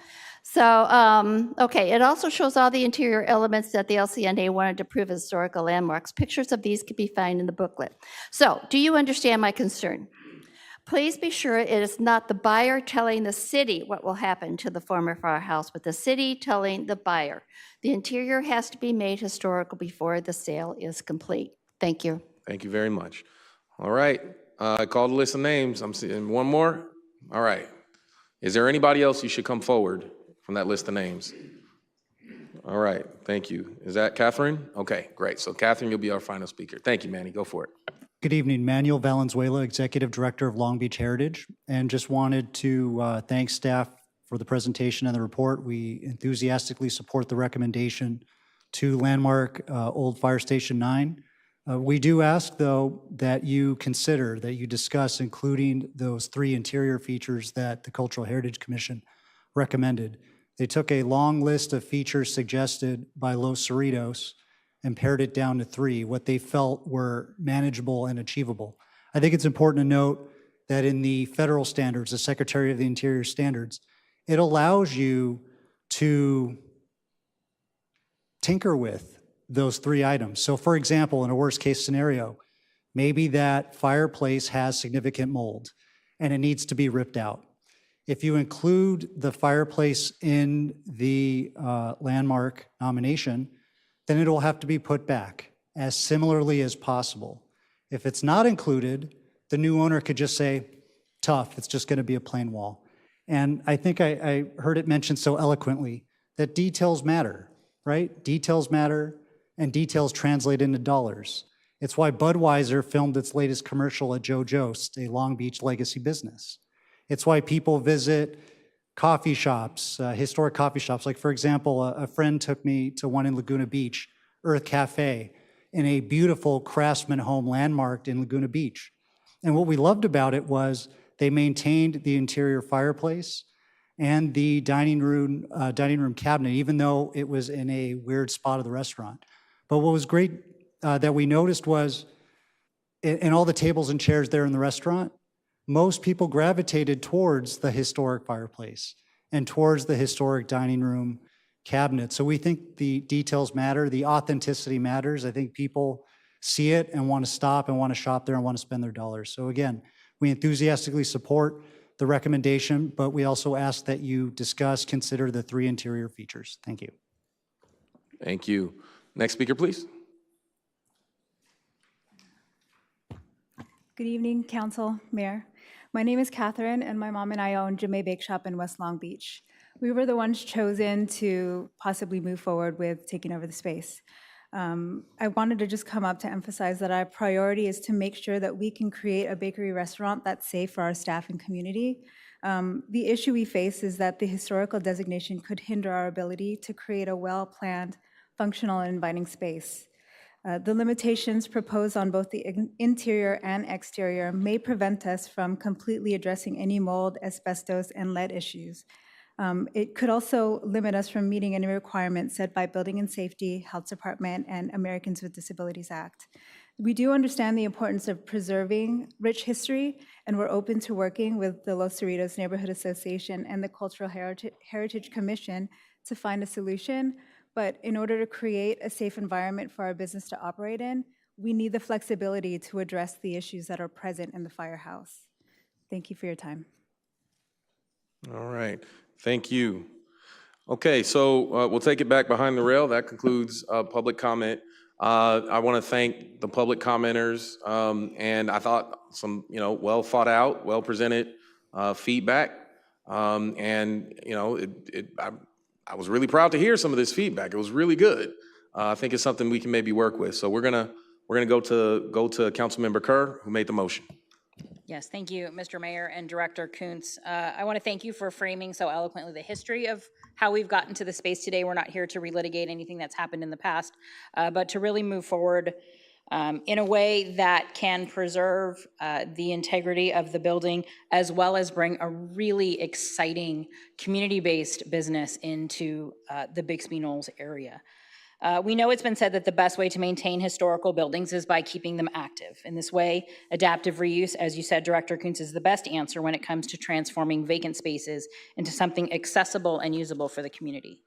I am excited and proud that a proposed awardee to this project is going to a long-standing family and female-owned local business.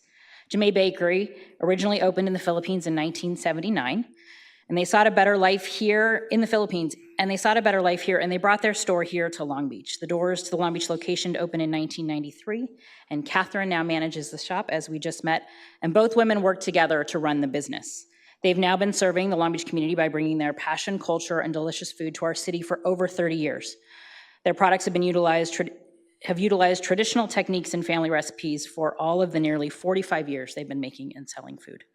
Jame Bake Shop has been certified by Long Beach Heritage as a Long Beach legacy business, which officially designs it as a long-time establishment that contributes to our city's culture and identity.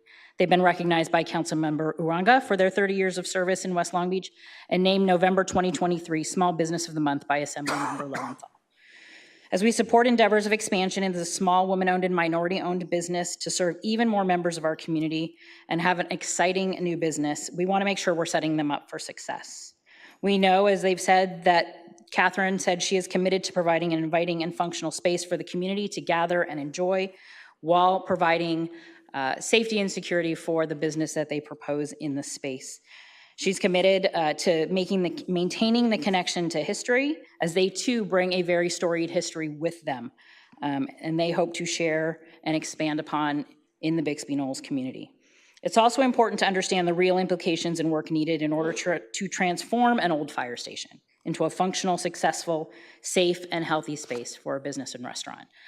As such, I have a few questions to help clarify and give me the same understanding of the staff recommendations. So Director Coons, as we discuss the former Fire Station 9's landmark nomination, I think it's important for us to consider the reasons for doing so. So what are the overall goals of historic preservation?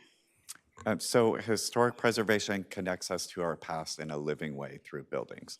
So the goal of historic preservation is to take structures that are important to our history, find a way for them to continue forward, and for people to go experience them. So it's Director Coons, can you get a little closer to the microphone? Thanks. Sorry. I'm getting over a cold, but I'm here. I'll be as loud as I can. So the goal of preservation is to connect us to our own history. We preserve buildings not for them to be neglected, but for them to be experienced by all the members of our society. And one of the key ways that we do that is through adaptive reuse, meaning bringing a new use activity into the historic structure.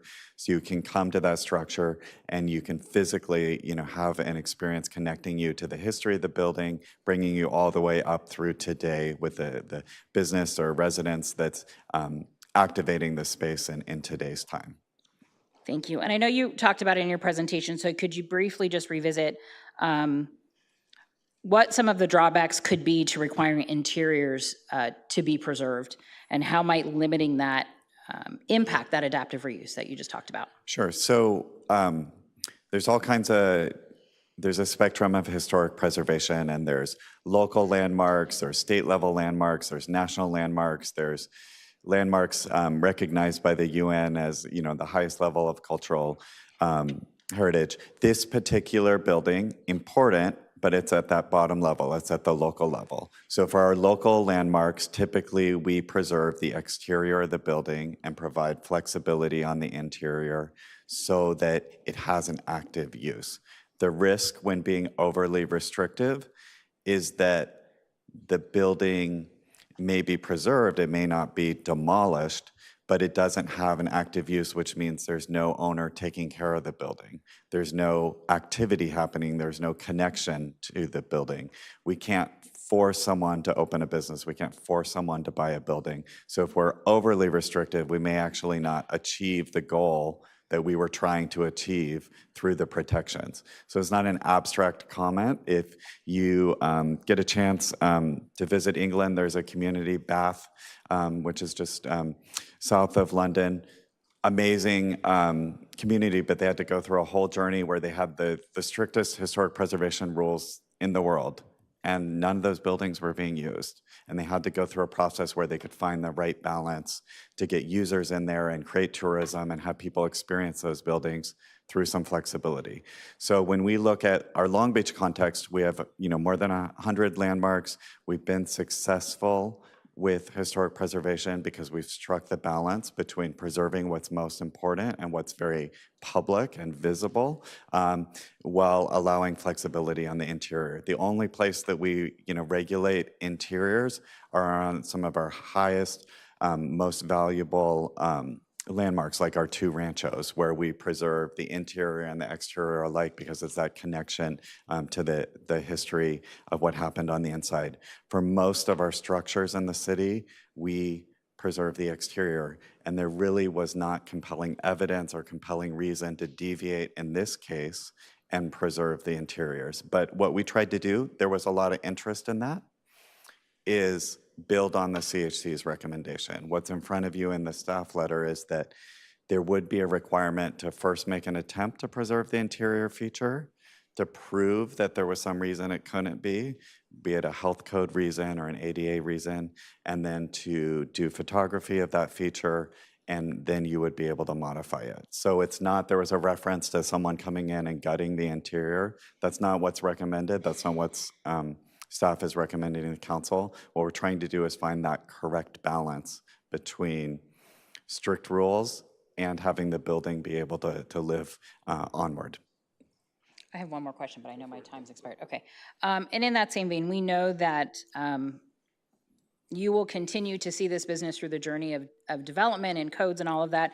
Can you speak a little bit to the building codes, health and safety codes, ADA requirements that might apply really specifically for an adaptive reuse in this situation? Sure. So in adaptive reuse, we apply what's called the historic building code. So we try to provide flexibility where we can. So there might be an ability to use windows that don't meet today's energy requirements. If there's an aesthetic rule, that might be waived. But we have no ability, nor would staff be comfortable waiving rules that are related to safety or accessibility. So public spaces have to be accessible. You have to meet the requirements of the ADA. From a fire safety standpoint, so this is where kind of a lot of that exposed wood and different features comes into mind. Commercial kitchens, you don't typically want to have a combustible material directly above your commercial kitchen, but it may be that you could put like a drop ceiling in there and still preserve that wood truss, even though it won't be visible, at least in the medium term. So even though it's adaptive reuse and we provide some flexibility, it's not total flexibility. They have to meet standards so that the building is safe in case of fire, so that the building can be evacuated, so that the building's accessible to people with all kinds of abilities. So we apply all of those standards just like we would for a brand new building.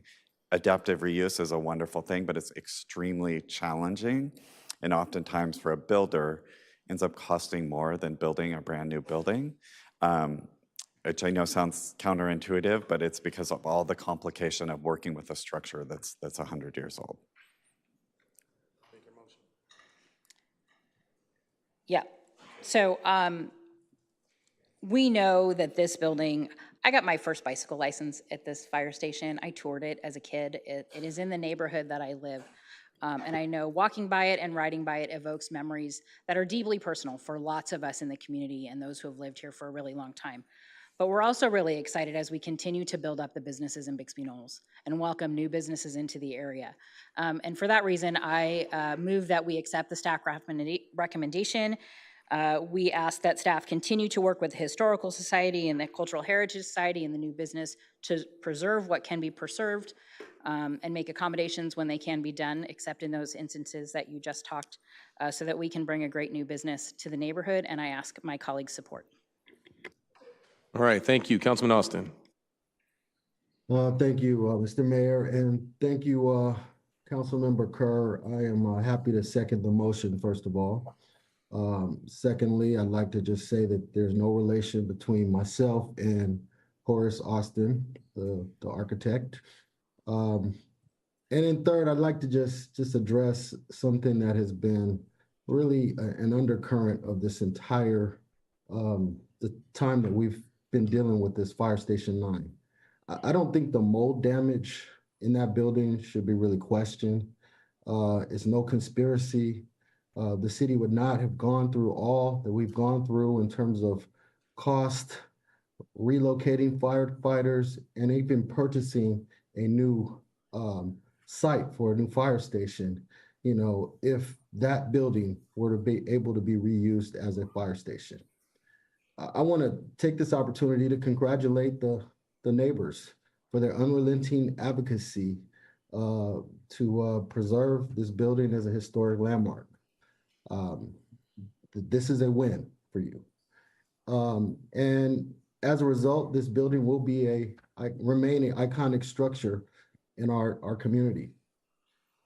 I do support the ideal of landmarking and reusing Fire Station 9, always have. But I will note that we have come a long way from the initial discussions, which included possibly demolishing this building, right?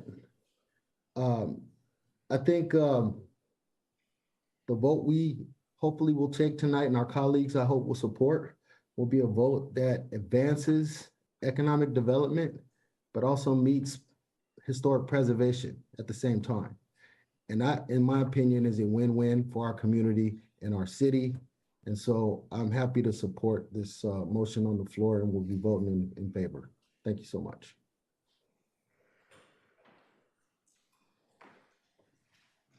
All right, thank you so much.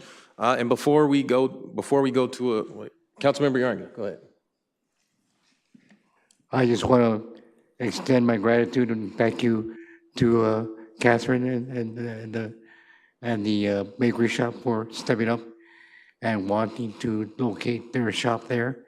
They've been a legacy business in the 7th District for a long time, as mentioned. And they've also served some food in City Hall during Filipino Month. So I want to thank you for your willingness to help us out here. Thank you. All right, thank you. And thank you, Councilmember Kerr, for that motion, and Councilmember Austin. And I'm going to just ask, because I really appreciated the public comment, particularly Long Beach Heritage, stating, and the new tenant coming in, expressing their interest, and really having a mind of making sure that we meet the spirit of what people are trying to do here. Councilman Austin said it well. A couple years ago, we were talking about a potential demolition of this property, and to find a viable solution with a tenant that can bring new life, ongoing maintenance to the facility is a good thing. And I'll tell you, I went through this with Fire Station 12, 8 years ago, and it's very difficult. We were having a hard time even finding a department to take over and operate in that space.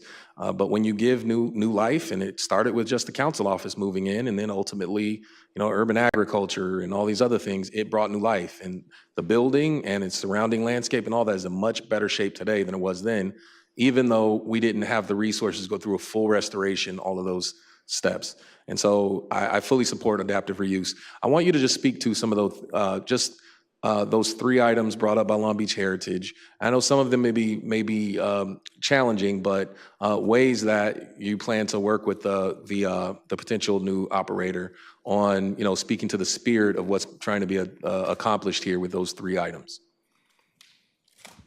So I believe it was the fireplace, I think it was the wood trussing, and the lockers. Yeah, so our plan is to work with the future applicant. There's a offers in, but this property is still in the city's still on title at the moment. So whether it's the bakery or whoever closes escrow for the reception area, the hope would be that those built-ins can be used. If they can't be used, could they be offered to architectural salvage? Could they be relocated in other locations?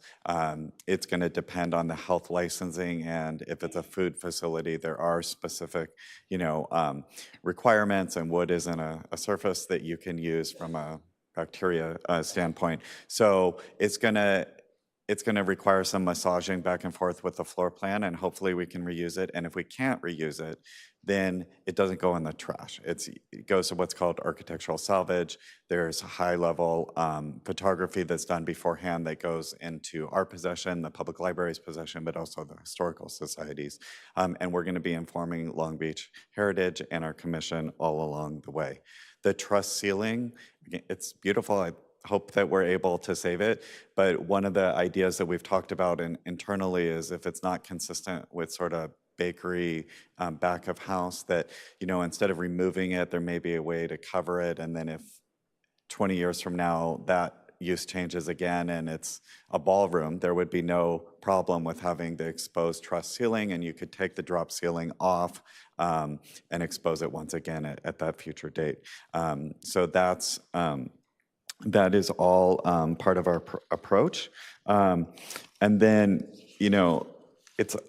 it's a little bit harder when we talk about things like the fire shaft. I don't know any commercial use for the fire shaft other than by a firefighter. So it really has to be, can the rest of the structure be built around that? Maybe, maybe not. You know, ADA is the big challenge with this building, and, you know, depending on if the upper story area is public, then it needs an elevator. If it's employee only, it may not need an elevator. So we have to work through those details. The goal is always to preserve as much as possible, but we may not be able to preserve 100%, and that's when we go to our other potential options. And I think that's fair what you outlined, right? Like, so there's got to be a collaborative process, and when patrons go and support this new operation at a bakery, it would be great. I think it would be very, very good to go to a place you counted on as your local fire department, fire station for many years, and go in and get a cup of coffee or a baked good and still see some elements of what you saw growing up in the neighborhood. And I think that's what's special about adaptive reuse. So thank you so much. Members, please cast your vote. Excuse me, Mayor, one quick second. So if we're going to be voting on the Councilmember Kerr's motion, we also need to add that it be brought back, that you're requesting the city attorney to bring back an ordinance and resolution on that as well. Yes, noted. All right, members, please. Yeah, at that part. Yeah, roll call vote, please. District 1? Aye. District 2? Aye. District 3? Aye. District 4? Aye. District 5? Aye. District 6? Aye. District 7?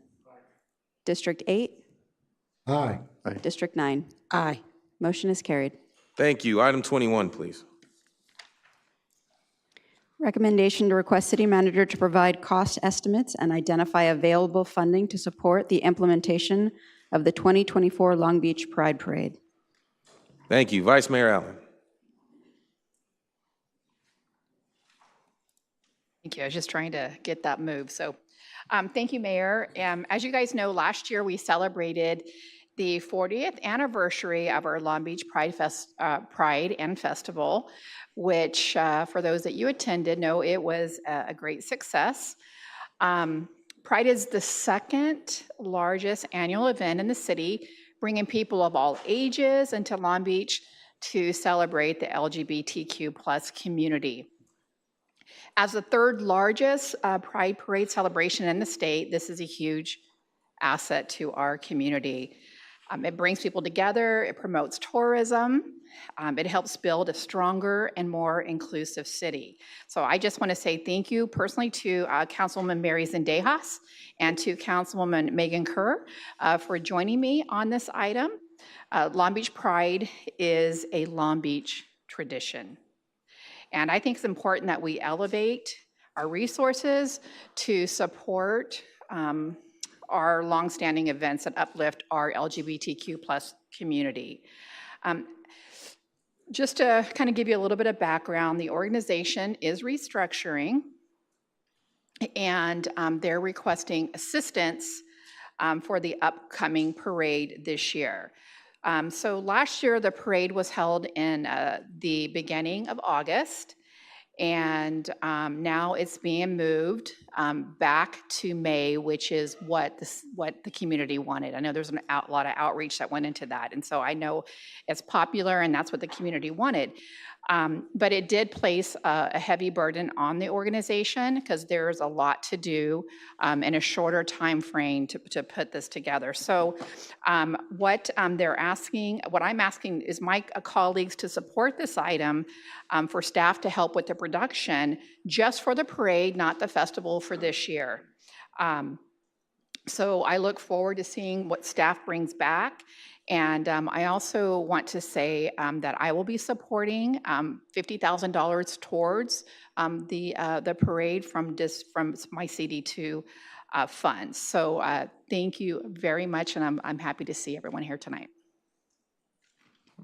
All right, thank you. And I just want to take a moment, just acknowledge and thank our Vice Mayor for her leadership. And I know what it was like as a council member having a longstanding parade that was in place before you were the council member. But when you're the council member there, you are the one through any transition needs to make sure that we continue that longstanding tradition.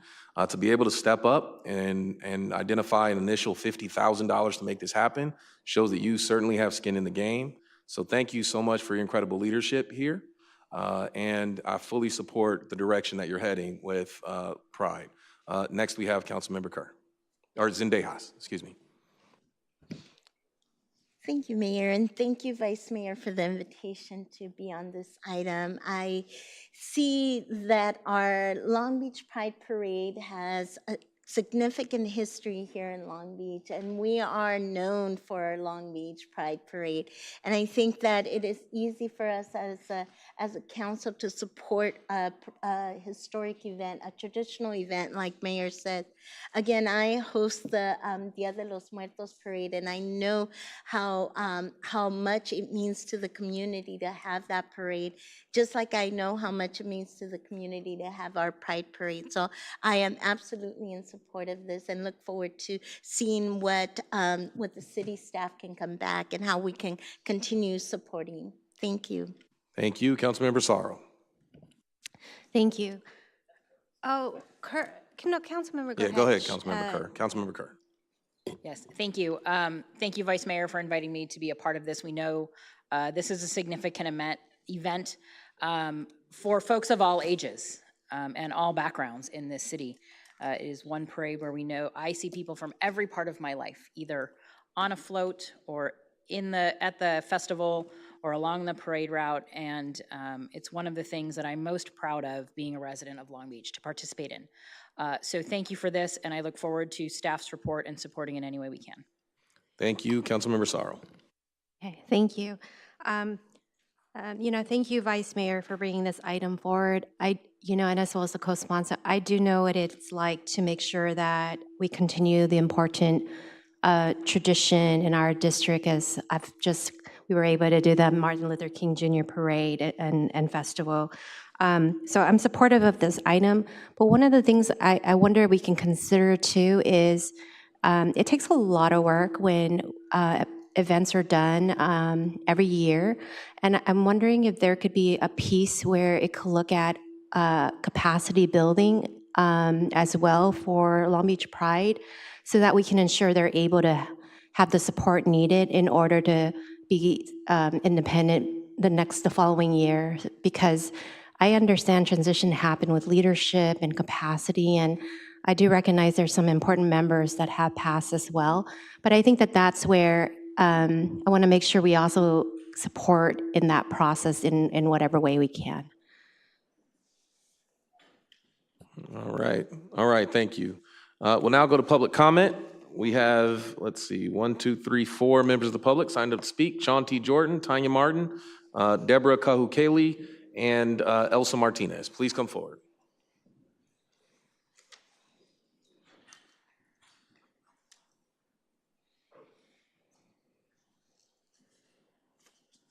Thank you. No particular order. Thank you, Mayor, and thank you, Councilwoman, Vice Mayor Cindy Allen, and Mary Zendejas, and also Councilwoman Solisaro. You have to excuse me. I'm a little under the weather. I broke a wing on the way here. But I can tell you, as the new president of Long Beach Pride, I can tell you how I look forward to this coming year and how I see the community coming together, because it is a community event. And you stepping up like this means the world to us, the diversity. And it reminds us again that we belong and that we're somebody. You know, we're important. And thank you so much. Just thank you. All right, thank you. Next speaker, please. Get well soon, Tanya.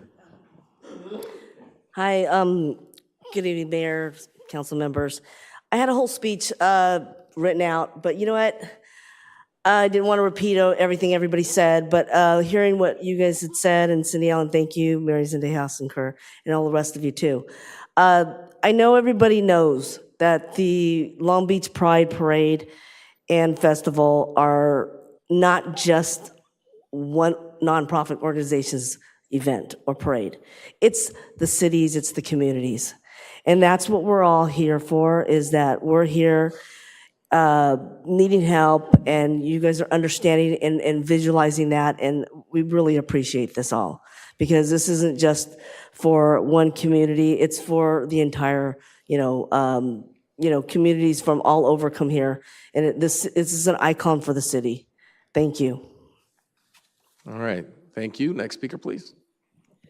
Hi, good evening, everybody. I'm really happy to be here, and I'm just so glad to hear what you think about helping us with the parade. The parade is so important to our city and to our community, and I'm just going to be so happy to see it back in May and back with all the crowds. And I just can't wait to have all of you see us at hopefully at the museum and watching all the crowds come and just enjoy an amazing time. And that's what we do. We try to bring that joy and that happiness and to everybody, every member of the community. And I appreciate you. Thank you.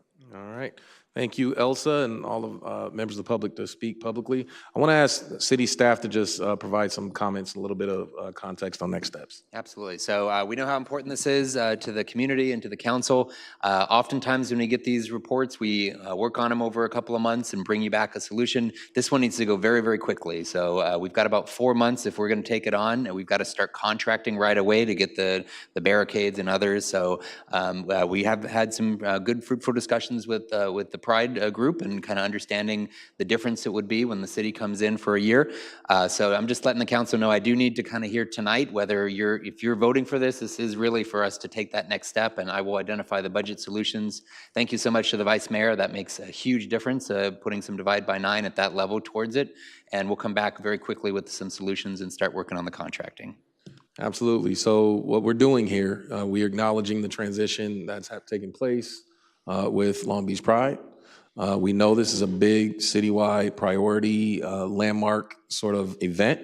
The Vice Mayor has put forward significant amount of her one-times, but that will not do it all. We're gonna need special events to place a real focus on making the event successful. But we are also mindful of preparing for what's the long-term game plan here. So we're not in the emergency status next year.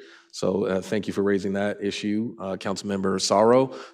So we should all understand that, this is what we're doing this year. We're stepping up. It's been historically run by Long Beach Pride, but this year we are stepping up to manage the parade, and we'll figure out what the long-term plans are moving forward.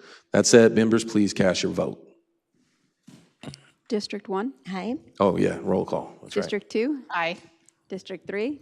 Aye. District 4? Aye. District 5? Aye. District 6? Aye. District 7? Aye. District 8? Aye. District 9? Aye. Motion is carried. All right, thank you. On to item 11, please. Communication from Councilman Supernaw, Councilwoman Kerr, recommendation to request city manager to work with all necessary stakeholders to provide a report back to the city council on feasibility of establishing an educational corridor at the Long Beach Airport. Thank you, Councilmember Supernaw, and make sure you push the motion button on your laptop. Okay, Madam Clerk, I'd like to make the motion on this, but I don't have the ability right now.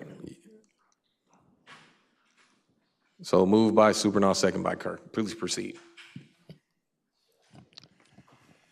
Okay. Airport director is all ready to go. And we made this a very special meeting for our airport staff. Not only did we put 2 items on tonight's agenda related to the airport for efficiency, we also moved the meeting closer to your office. So we hope you appreciate that. So this item is not new, and it's not my original item, but it is a great item and something that was asked a while back. And I'm not sure why it never got traction, because it is, just such a great idea. But the delay actually has the benefit, and that is when this idea was originally proposed, we weren't thinking about the 100-year anniversary. Now the airport has done such a tremendous job with the historical piece on there in the presentation. And I think you have a meeting Thursday night at BJK Library. And I'll tell you, I thought I knew a little bit about the airport, but to read all the historical information that airport staff came up with was amazing. So what's nice about this is it's a much better project when it dovetails with the historical piece. And this would bring it up to date with very important people, stakeholders around the airport up to current time. So what I'm proposing, my vision for this is that it might someday be privately funded, or nonprofits could contribute to this, the creation and the maintenance. But I don't want to take any chances, so I'm putting up $5,000 to kickstart this. And actually, that would be public money, but it's coming from my office. But I do have a historical precedent for doing this. And that is, in 1956, Donald Douglas, and maybe someday he'll be in this educational corridor, but I would hope this story would go with it. He wanted to build his new jetliner here, the DC-8 in Long Beach, but it required a longer runway. So the taxpayers came up with a bond, so it was publicly funded to extend the runway from Lakewood and Spring to Willow and Clark to make it a 10,000-foot runway, which would be required for the new jetliner. So that was a $5.5 million contribution by the taxpayers. Donald Douglas, in turn, built a $1 million square foot facility, which still stands today, for $20 million. So a combined public-private partnership of $25.5 million by the time the jetliner rolled off the assembly line, Douglas Aircraft had orders for 138 aircraft worth $700 million. A tremendous success story, and boy, did that mean a lot of jobs for the region. And so let's hope that with this initial seed money from our office, we can see great things with this educational corridor, and I thank airport staff for being here. We also have one of our Airport Advisory Commission members, Wayne Cheney. Commissioner, thank you for being here tonight. Thank you. Councilmember Kerr. Yes, thank you, Mr. Mayor and Councilmember Supernaw. As many of you know, the Long Beach Airport has a storied history dating back to its inception with fabric-covered biplanes gracing the shores during the early 1900s. Women and people of color have contributed greatly to our aviation history, and their stories must be told. We think it's a story for the century, as the airport staff has shown us. Today, LGB serves as a transportation gateway to Southern California, and it's known for its convenience, its close proximity, and ease of travel that we all love. I'm honored to represent the majority of the airport and the terminal and all of that good stuff in District 5. And I'm looking forward to this Thursday's Airport History Talk, where we'll listen to the stories of significant milestones throughout our airport's 100 years of service. I invite you to the Billie Jean King Library at 5:30 on Thursday, please. We also know that the airport staff is working on a lot of things. As Councilmember Supernaw noted, this is not the first item even tonight, and we've seen you lots of times in the last couple of months. And so, Councilmember Supernaw, I'm asking for a friendly amendment if we could extend the time frame from the report back. We know we're still in that 100 years. I would love to be able to give staff the ability for 6 months, because we know they've got a lot on their plate from a technical perspective, to report back maybe in June to us. So they have the time that they need to continue to do the hard work around technical work and also give us a really in-depth historical response. Okay, so let me just clarify this. I think if we can go back to the first page of the motion, it's to ask the city manager to go here. So if that works for, I don't have an issue with the time frame. But it's a city manager, I believe, directed piece. Tom, you think 6 months gives you enough time to respond to this? Yeah, I think that would be helpful. So we are asking our airport director to do a lot right now, especially on all of the fuel programs that we talked about today and all the responses with flights and those types of things, as well as managing the phase 2. So some additional time, it might be in between that 90 to 60 days. If we don't need the full 6 months, we'll come a little early, but having a little grace would be much appreciated.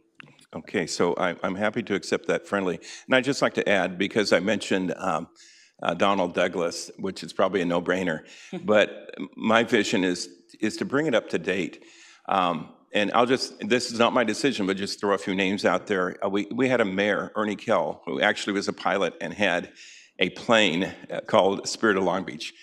To me, I think that's something that should be celebrated. I think of Don Temple, who was Airport Advisory Commission Chair when all the major renovations to the airport were scheduled. And then this is a little different take on it, but I think of John Howard, who's a 4th District businessman, retired Air Force captain, who was the only pilot to fly on 9/11 when he had a transplant, actually a liver transplant for an infant, and all commercial airliners were grounded, and so that normally would have gone on a small jet, but he flew his Air Force plane to deliver that. Those are kind of stories that you wouldn't normally hear, but this would be a perfect venue for that. Thank you. Thank you. Councilmember Supranowski. All right, thank you. Councilmember Exodi. I didn't queue. You're queued up on my list. All right. Yeah, it's okay. All right, we'll now go to public comment. I see one member of the public signed up to speak, Sean T. Jordan. Okay. All right, well, we'll take it back behind the rail. I want to thank Councilmember Supernaw and Councilmember Kerr. This is a great motion, and we've talked a lot about this past 100 years. And you know, I'll say, Director Guidry, you do a great job. I saw you sitting up there just in case we had any questions, but it's a real honor to see you lead our airport at this historic milestone. And if it weren't for your leadership, you know, I think this past year could have gone very, very differently. But you've been able to really celebrate our airport with class and with dignity. And it was great to be able to speak to your airport conference, whatever that conference was called, and everyone respects our airport director. I'm nationwide. And so if we can continue through this entire 100 years, celebrating, recognizing history, while charting a clean and healthy future and looking ahead to space and exciting new tenants like Jet Zero and all those things, I think I think it's a good thing. So I love this item, and thank you and Councilmember Kerr for collaborating together. Members, well, let's do a roll call vote, please. District 1? Aye. District 2? Aye. District 3? Aye. District 4? Aye. District 5? Aye. District 6? Aye. District 7? Aye. District 8? Aye. District 9? Aye. Motion is carried. All right, real quick before we move on, I just saw Councilman Austin wants to say something. It's hard to tell in this system virtually. Councilman Austin, do you want to add a comment before we move forward? I just wanted to congratulate and offer my support for the item. Thank Councilmember Supernaw for bringing it forward, but also just recognize that the Douglas aircraft, the history there, really is rich in our city and should be preserved as well. You know, thousands and thousands of people have went through the workforce there. Yours truly, I worked there for 15 years. My father worked there. We came to Long Beach from Detroit because of great jobs in Long Beach as a result of the aircraft industry here in Long Beach. And so I really like this item and you know, look forward to you know, preserving and celebrating the history that our city has. All right, thank you. We'll now move forward to item 20, please. Recommendation request city manager to work with the Health and Human Services Department to provide a presentation on the COVID-19 after action report on March 19th, 2024. Councilmember Exodi. Thank you, Mayor. So for those of you who may not have seen it, I just wanted to state how incredibly impressed I was with the city's COVID after action report. I thought it was honest, transparent, and thorough. And so the goal with this particular item is really just to create space for us to take a breather as a city and talk about the amazing work of our city staff, in particular our health department, during the COVID pandemic. You know, from our communication strategy to the use of our technology and dashboards, as well as our vaccine rollout. I really think Long Beach really was a model. But I also feel that every time we kind of turn around, I think we're dealing with so many unprecedented things and kind of these successive states of emergency that I don't know we always have the time to take a step back and really review our city processes. And so I think it's really imperative to do that, not only for ourselves, but for, you know, future emergencies, and also for a template for other cities that want to use the model that Long Beach put forward as best practices. And so this is an opportunity for us to really hear from our health department staff, hear from our city staff about what went well, what didn't go well, right, and what are the lessons learned. All right, thank you. Councilmember Uranga. No comment, support the item. All right, thank you. I think it's great that for us to do these after action reports, because we're getting out of emergencies left and right here. So it's time for us to, report out. I know we did a council presentation though on the COVID emergency. Didn't we do that? And how's this different? After action report. Yeah, so the council got lots and lots of information about COVID and the actions that we did. What we do after any major disaster activation is it's a formal process to close out the emergency, but then we gave you a written report that was pretty substantial to go through and document what went well, but also acknowledge where we had some shortcomings or where we had information that was missing or things that we can do better for next time. And so that report is all ready to go. We just need to put it in a format we can meet this. So I think we've talked a lot about COVID as the council, but not necessarily on the full after action kind of, using a rearview mirror to see what was our response and where did we do well, but also what have we learned out of it. And I think just given the historic magnitude of the COVID-19 emergency, more loss of life than any other crisis that has faced our city, I think for historical purposes, it's important that we bring that after action report. Thank you so much. We have one member of the public signed up to speak, Sean T. Jordan. Okay, roll call vote, please. District 1? Aye. District 2? Aye. District 3? Aye. District 4? Aye. District 5? Aye. District 6? Aye. District 7? Aye. District 8? Aye. District 9? Aye. Motion is carried. 15, please. Report from Public Works, recommendation to authorize city manager to execute all documents necessary to amend contract with Rahig Pacific Company for the purchase and delivery of refuse and recycling containers for a revised contract amount not to exceed $23,859,600 citywide. Thank you. I see one member of the public signed up for public comment, Sean T. Jordan. Okay, roll call vote, please. District 1? Aye. District 2? Aye. District 3? Aye. District 4? Aye. District 5? Aye. District 6? Aye. District 7? Aye. District 8? Aye. District 9? Aye. Motion is carried. Thank you. Now we're moving into our ordinances. Item 16, please. Report from City Attorney, recommendation to declare ordinance amending the Long Beach Municipal Code by adding and amending sections all relating to sidewalk vendors, read and adopted as read, citywide. All right, I see two members of the public signed up to speak, Sean T. Jordan and Francesca C. Are either of you here? Please come forward.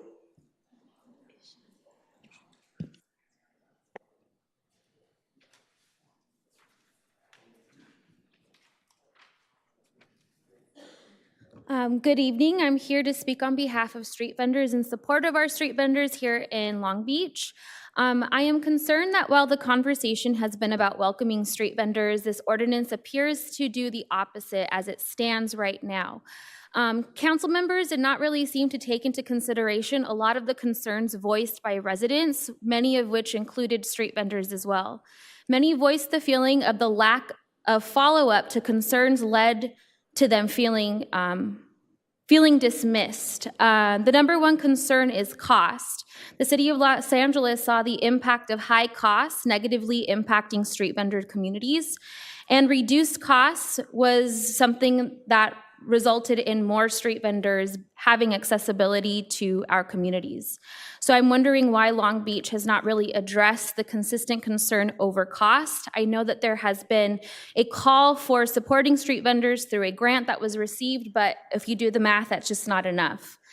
Also, the compliance timeline is very unclear and potentially opens the door to criminalizing vendors. I know that it was said last week that the intent is not to criminalize street vendors, but it still opens that door for oversight, over policing, and overall also increases the mistrust from street vendors and deters them from fulfilling the needs that are required from the city. Also, there was a lot of conversation revolving around, resistance towards permits and regulation, but there's really no conversation of why that mistrust exists. And a lot of that mistrust is just, again, a negative relationship between the policing of street vendors and the community. Street vendors help communities thrive, as we all have said each week that we've come to support our street vendors. As we've acknowledged, they serve as a way of protection. They support as the eyes and ears of our community. They help strengthen communities. So also we ask that they are allowed in the proximity to schools with clear guidance. That was also not addressed, even though multiple members spoke up on that, including Lena Gonzalez as well.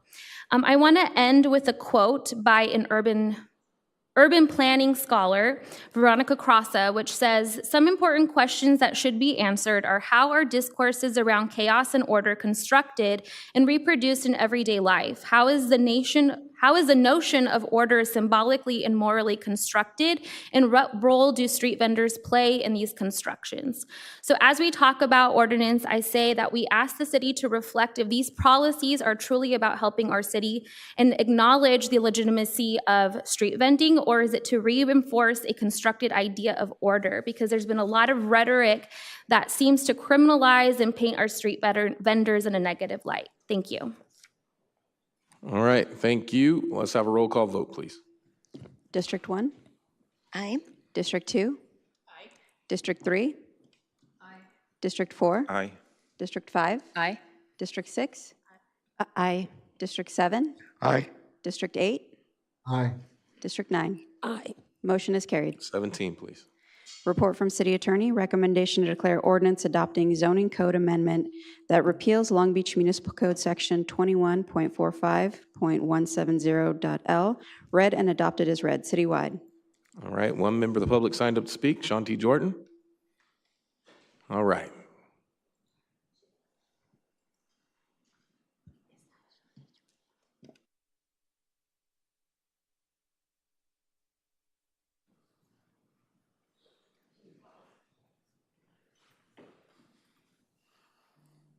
First, giving honor to God and to all of you.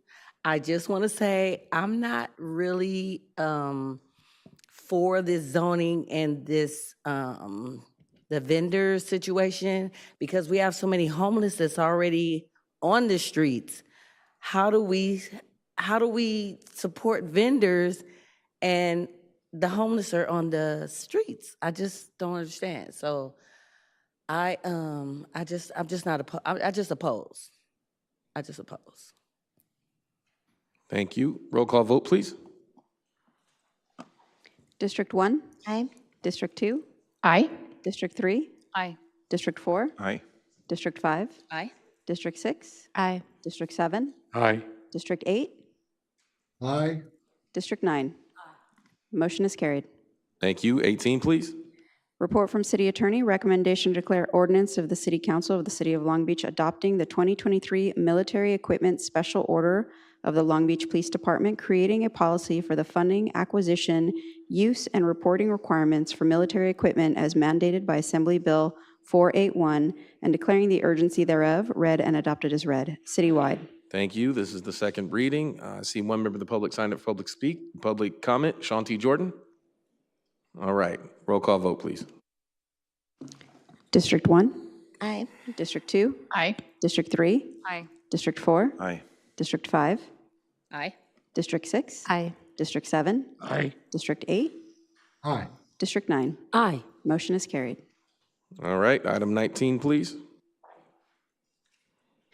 Recommendation to increase appropriations in the general fund group in the city manager department by $30,000, offset by 9th Council District one-time district priority funds transferred from the citywide activities department to support the 2024 Uptown Jazz Festival, and decrease appropriations in the general fund by $30,000 to offset the transfer to the city manager department. Thank you. I see one member of the public signed up to speak, Shanti Jordan. All right, roll call vote, please. District 1? Mary? Aye. District 2? Aye. District 3? Aye. District 4? Aye. District 5? Aye. District 6? Aye. District 7? Aye. District 8? Aye. District 9? Aye. Motion is carried. Council member, what is the date of the 13th Annual Uptown Jazz It Festival? will be Saturday, August 3rd. Saturday, August 3rd. All right. Mark your calendars. Thank you. Now we'll go to items 22 and 23 are actually withdrawn. So now we're at general public comment number 2. It is the end of the city council meeting. And I see one member of the public signed up to speak, Edgar Cruz. You're not on this list. Well, you can speak if you want to speak. You can come on down. Edgar, is this you? Edgar? All right.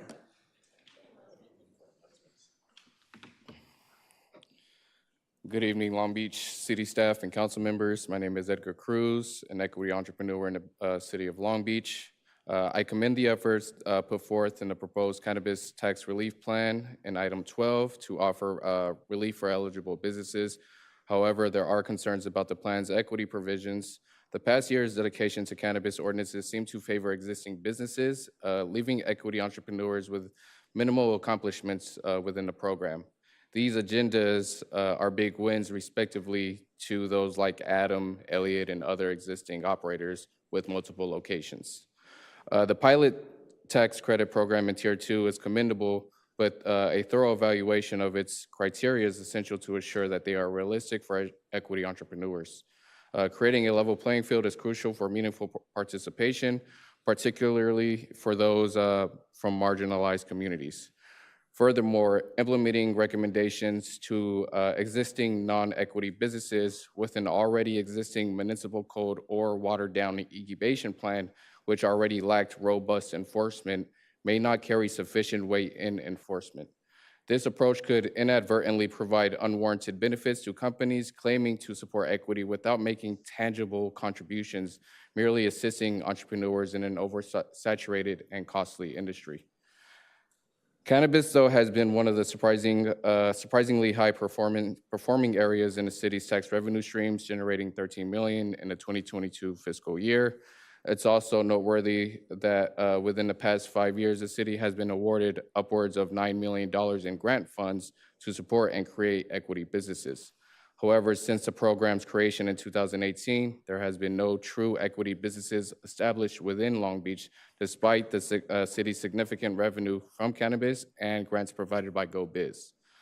I urge the City Council to consider restructuring our agenda, initiatives, ordinances, and development guidelines for the equity program. The delays, lack of licensing, opportunities, transparency, and other issues have created barriers or absolutely hindered potential equity entrepreneurs from seizing opportunities within the cannabis industry. As opportunities arise nationally, staying current in the evolving cannabis industry landscape is crucial. I urge the City Council to strive for initiatives that ensure equitable opportunities for all stakeholders, not just existing businesses. Thank you. All right, thank you. Shanti? Again, giving honor to God. Excuse me, because I'm still learning. I'm brand new, I told you last week at City Hall, okay? I just have concerns for where I live. I'm still waiting for a job. I'm in the 1st district. I have no income. I have a concern about being able to work here in the city. I also have a concern about that off-ramp at 6th Street, right at my block at Daisy. They've been putting Band-Aids there for like over a decade. No one has fixed that ramp. This the off-ramp to get on and off the freeway right at Daisy and 7th Street, is it? And then I got a concern about all these gyms. Why are we having so many gyms put up all around downtown? The gym that was on 4th and Pine has changed its name and put a gym 2 blocks up at the old Chuck E. Cheese. They threw a gym up at the back of the Nike outlet, and now one coming across the street from the police station next door to Movida. Not to mention there's one up the street from me on Ocean and Magnolia. Like, why? And why can we please get like a Trader Joe's and a Stater Brothers? And what else did I have over here?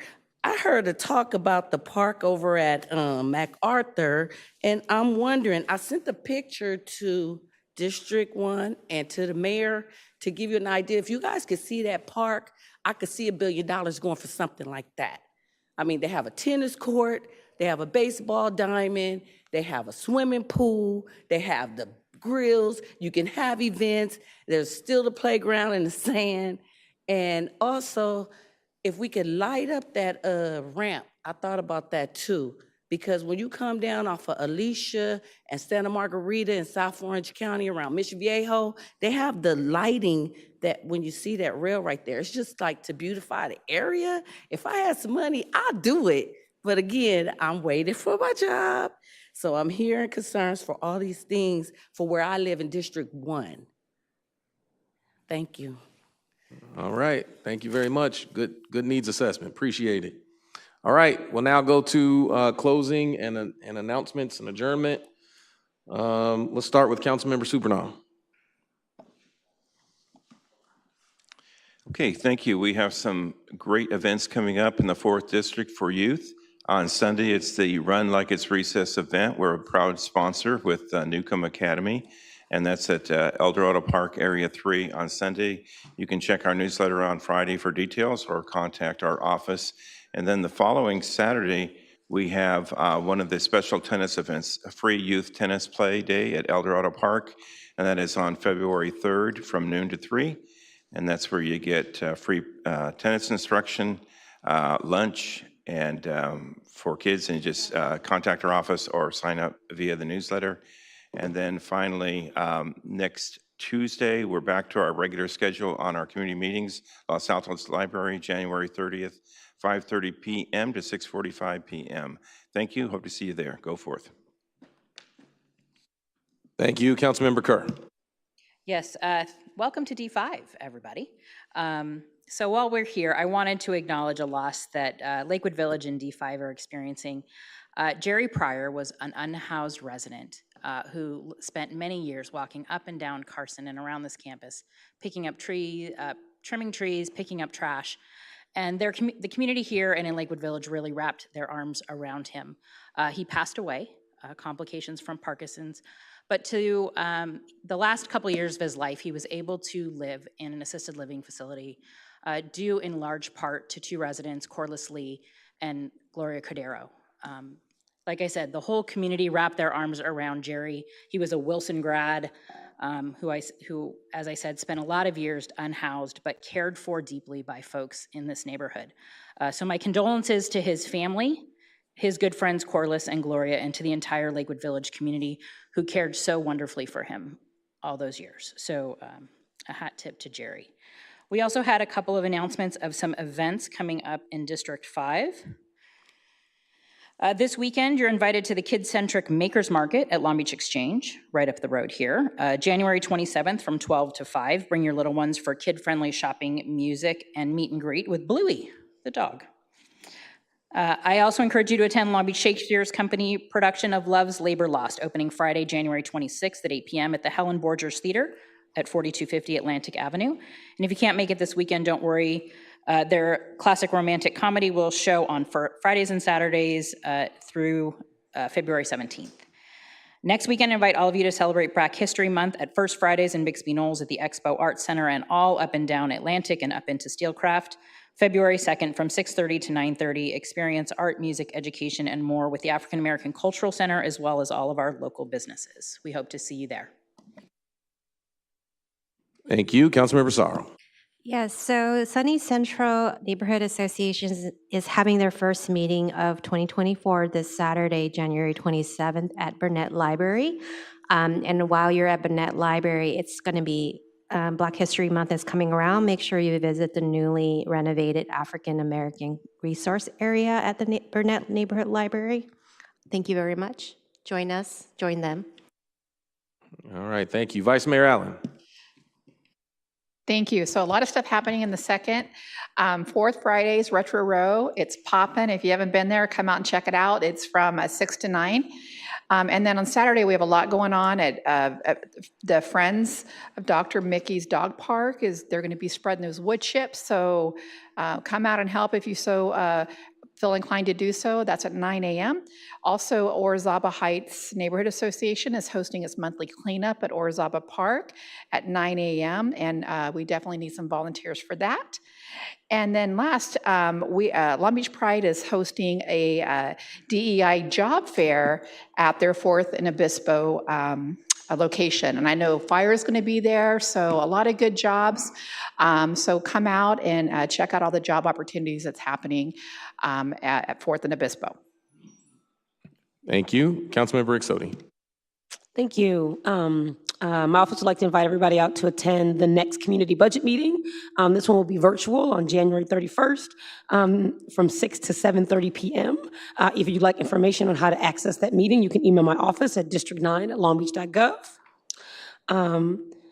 I would also like to invite community out to attend the Houghton Park Neighborhood Association meeting on February 1st. This meeting will be held at the Doris Topsy Elver Community Center at 6301 Myrtle Avenue, Long Beach, California, from 7 to 8.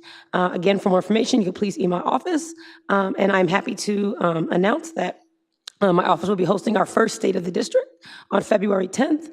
We again will be meeting at the Doris Topsy Elver Community Center from 10 a.m. to 12 p.m. For more information, please email my office. Thank you so much. All right. Well, thank you. Councilmember Zendejas. Thank you, Mayor. I'd like to invite you to District 1 quarterly cleanup of this Saturday, January 27th from 8:30 a.m. to 10:30 p.m. At St. Luke's Church, 525 East 7th Street. For more information, please email district1@longbeach.gov.